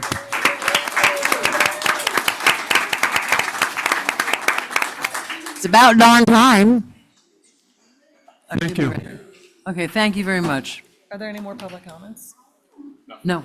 No, not for, Wait, what's this? yeah. Yeah, Jen. Do you want to take a 5-minute for All right, we're going to take a 5-minute rest break. We'll be right back. It might be 7 minutes.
Madam Mayor, it's 8:09. Shall we resume?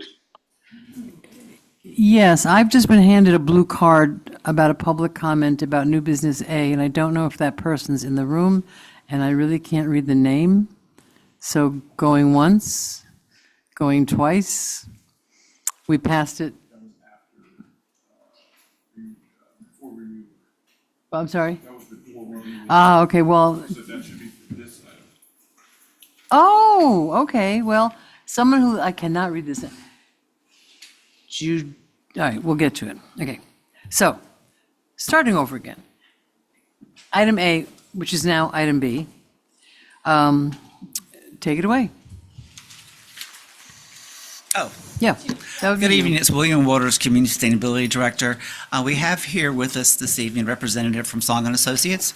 They provided a conceptual study and a estimate of probable cost to do some rather extensive renovations to 1900 to improve the customer service experience, improve security, provide additional area for staffing, as well as our desire to get all of our archival storage on site. It also will include some improvements to the HVAC system, which is his air conditioning, and as well as electrical and plumbing. We were given a little overview of what are the options that could happen. We're going to study those a little further. We already have 1.1 million in allocated for this project. We've spent part of that. We may have to come back to you once we get through, if it's approved tonight, to do the construction documents and we get through bidding and permitting. If that ends up being a little short, we'll come back to you. But the building division does have about $3 million in reserve. And so they should be able to cover the cost. And I do think that the community will greatly appreciate the improvement in customer service in the sense that our staff will be easier to access. We've also included an option to do a separate entrance to the electrical department so they can be, that'll be separated. And if those guests come, they can meet directly and get directly to the electrical division versus having to come into our lobby and then wait for our ladies and our ladies to call somebody. They can get immediately address some assistance. And then just as a background thing, when I came to the city 13 years ago, we had 16 full-time staff members. We're now at 40. And we have added on a little place. We took over some space for the building division and we took over some space out of the warehouse, but we're kind of bursting at the seams. And we really would like to have to save the cost, have all of our archival storage at the location. What was interesting to note too is that we brought all the building and property files from City Hall about 3 years into my being here. So it took up a lot of space, but those were going to be scanned and be completed probably in the next 2 years. So this should hold us for at least the next 25 years, I would think, once it's able to be done. It will be a little bit of a difficult, challenging process to get this work done. We will have to rent some, and this will be included in future agenda items, some temporary trailers to serve the public, because the whole front of our building will effectively be under construction. And we are working through that. The architect and this representative from Song and Associates is here to answer any questions you might have of how they arrived at our conceptual design and the proposed budget. And hopefully you will support us on this, because this is my third attempt to try to get something like this done. And hopefully you'll support it. Third time's a charm. Yes. I have a question. When you mentioned scanning the records, I'm very familiar with the property records of the city. And when you go through them, they're often not chronological. They're kind of a mess sometimes. Will everything that's in that file, including little pink slips of phone messages from 35 years ago, be included in this? Will everything be in that scan? We're scanning everything, and then when it comes back for quality control, we're confirming that it's all been scanned. And then in addition, we're keeping some of the what we call blueprint, some of the more important architectural drawings from the paper version, and getting rid of all the other paper. But what will be really helpful to the public is that once that's all done, and some of it's already available, you can click on our interactive map, pull up that property, and you'll be able to see the property online, and you will not have to come to our office.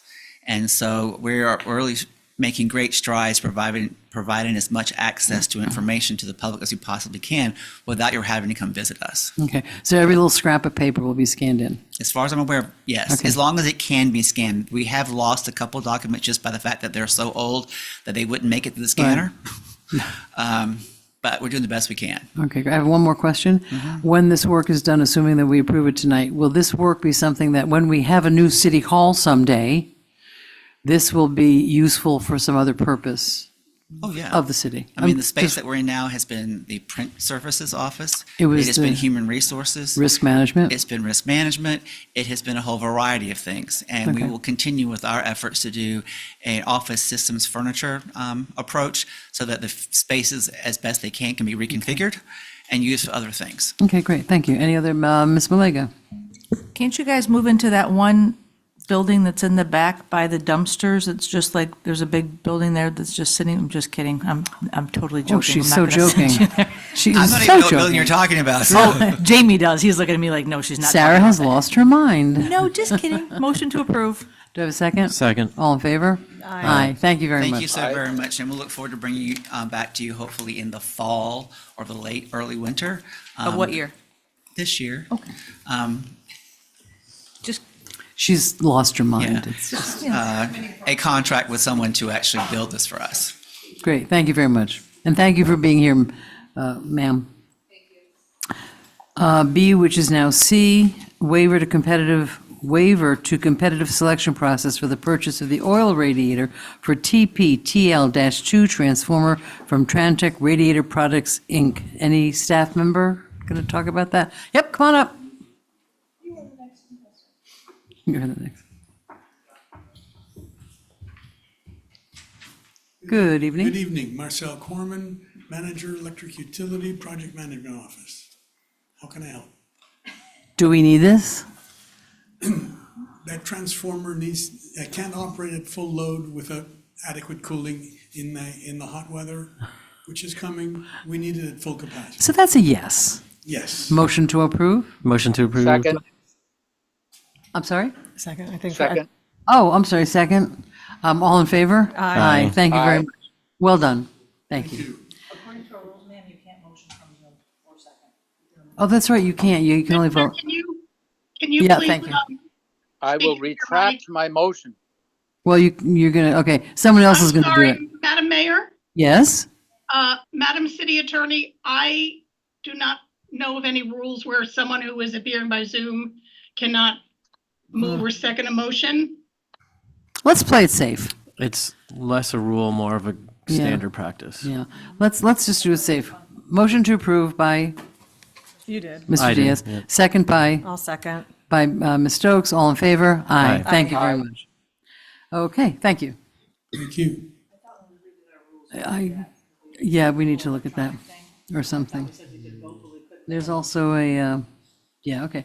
All right, so next up is, but doesn't, no harm, no foul. Resolution 8-2024, fiscal year 2024 budget amendment. And we have our budget people here. Good evening, Mayor, City Commission. This, Just introduce yourself for the people. I'm sorry, Monica, we can't hear you. Monica McNaughton, Assistant Finance Director, Budget, and we are here to present the first amendment for the fiscal year '24. You have a list of the items as well as a schedule, and most of these items have already been brought to you or are on the agenda for this evening. And the only two items that are new items are item number 7. That is a request to take a part-time position to full-time in the city clerk's office. There are cost savings to be able to do that. And then item number 9 is an item where we need to transfer some additional funds from refuse to electric to correct an item in the budget. And I'll take any questions that you may have. Motion to approve. Do I have a second? Second. All in favor? Aye. Thank you very much. Aye. Thank you. Thank you. Thank you. Next up is task order number 1 with Mock Roos and Associates, Inc. for construction, engineering, and inspection services for additions and improvements of ADA ramps at various locations throughout the city. Do we have any staff input? I can give a little bit of background on this. Do we need it? Do I have a motion? Oh, I see your lights on. Let's have a motion. Motion to approve. Do I have a second? Second. Okay, Ms. Malega has a light on. I have one question in regards to this, and I forgot to ask it earlier. There's a crosswalk on, I think it's L, kitty corner from Church by the Glades, where it's ADA, and we have wonderful electric poles that are literally right in the middle of the crosswalk. Is this gonna fix those 2 poles? Crosswalk, ADA compliance, because there's nothing compliant about that corner. This particular item? This particular item is actually for the CEI Construction Engineering Inspection for this, which is going with the TPA, the Transportation Alternatives Grant we got back in 2020, which is a citywide ADA ramp improvement. Right. So back then, we have basically a list of locations within the city, and the electric utility has already been working on it where, yes, there have been poles for some reason put right in the middle of ADA ramps. So a lot of those have been relocated that have been identified. Some of those have multiple services, whether it's AT&T, go down the list, on some of those poles that have already been contacted as far as they need to relocate those to another pole so those poles can then be removed. So we are aware of those locations where this is still an issue, but yes, this will be corrected as part of this process. So, legal, is there a way that we can notify those people that we've already notified more than once, letting them know that this is an ADA issue, that they need to move their wires so we can get these poles moved?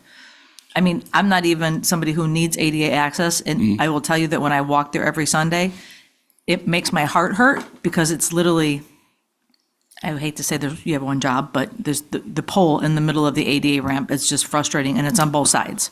So is there any way legally that we can notify these other entities that have wires on our poles to let them know that this is an ADA issue? Like, they'd have to move them. I will get with To where they know that this is not just us wanting to move poles randomly, that this is something that's ADA. Yeah, and our electric utility, they have a process as far as notification to the other entities that utilize our poles. We have the pole attachment agreements and everything else, but I will get with our utility director and then legal to kind of go through that process just to make sure we're able to do everything we can. Thank you. Is that Second Avenue South and L? Yep. Where, the northeast corner? It's northeast and the southeast, the southwest. They're literally right across from each It other. used to be an issue right here by Publix as well, like it's Second and Third Avenue, which have been corrected since then. Okay, but, yeah. Mr. Diaz? Yeah, there's a number of those around, unfortunately. Correct me if I'm wrong, Mr. City Manager, but I'm looking at the GIS now, but I can't find the layer. Do we have a map somewhere that lists out our ADA projects? Will this be part of that as well? So this particular item is just the actual inspection services, because this is, since we're going through the TPA for this, it's a DOT lap project. Right. So for that, there are obviously a lot of requirements that come along with that. So you need to have a separate company that's independent doing your CEI work, as well as following after the contract. There's a lot of additional paperwork that goes along with the DOT lap project. So this particular item is only for the task order for the surveys. And so, because I know I'm not imagining it, I know I've seen it. There is a map of the previous iteration where we address ADA, and there's still some on the to-do list, right? Is that correct? Correct, and that was part of this the TPA project where we had to identify every location in the city that we were going to be addressing, and it was 453, if I remember correctly. Right. Different locations in all 4 districts that we're going to be addressing, whether it's a missing mat, whether it's just not meeting the proper slope. In some of these locations, we have to actually go back a couple flags of sidewalk in order to make the slope work correctly. So depending on location, on what corner and what part of that corner, we're going to be doing different levels of work. But this is going to kick off soon, and it's a long time coming. So, I think I like your idea, though. If we could at least put the list out on our website for people to know that this is coming down. Yeah, and that's kind of what I was getting at. I wasn't sure if it existed on our TPA map or if it was on a city map. Like, I know I've seen it. It's stuff that we're addressing and have already addressed at this point, but it was a map that had red lines on. So if somebody did have a question, hey, there's an issue here, tack pad, utility pole, whatever, it might already be on our to-do list. It basically accompanied the submittal for that grant option with the TPA, and that came along with the Excel spreadsheet where I personally went to every single intersection in the city and noted everything that needed to happen. So it's a massive, I think it was 100 and some pages, but that was what was required to submit for the grant. A little bit longer, but it was one of those things that you have to do it. You have to do it. So this is part of that process. All in favor? Aye. Thank you very much. Next up, agreement with William, thank you. Agreement with William Scotsman, Inc. for modular buildings. I have one question, but let's have a motion. Motion to approve? Do I have a second? Second. Okay. I have a question. One of the, a couple of these are going up at the beach, and I think I've asked you this before. When you hear modular building, you think, ugh, right? These will look, however, in an appropriate way with the casino. I mean, how are they going to look? Yeah, so this is, there are 4 total modular buildings. 2 are for our utility, water, sewer, storm. Those will be located just north of where their current building is, which is behind 1900. The other 2 are going up at the beach. So at the top part of the beach, it's going to be for the lifeguards. The lower deck of the beach is going to be for the property maintenance staff. So for the 2 locations up at the beach, yes, we will have different facade options. So it's architecturally,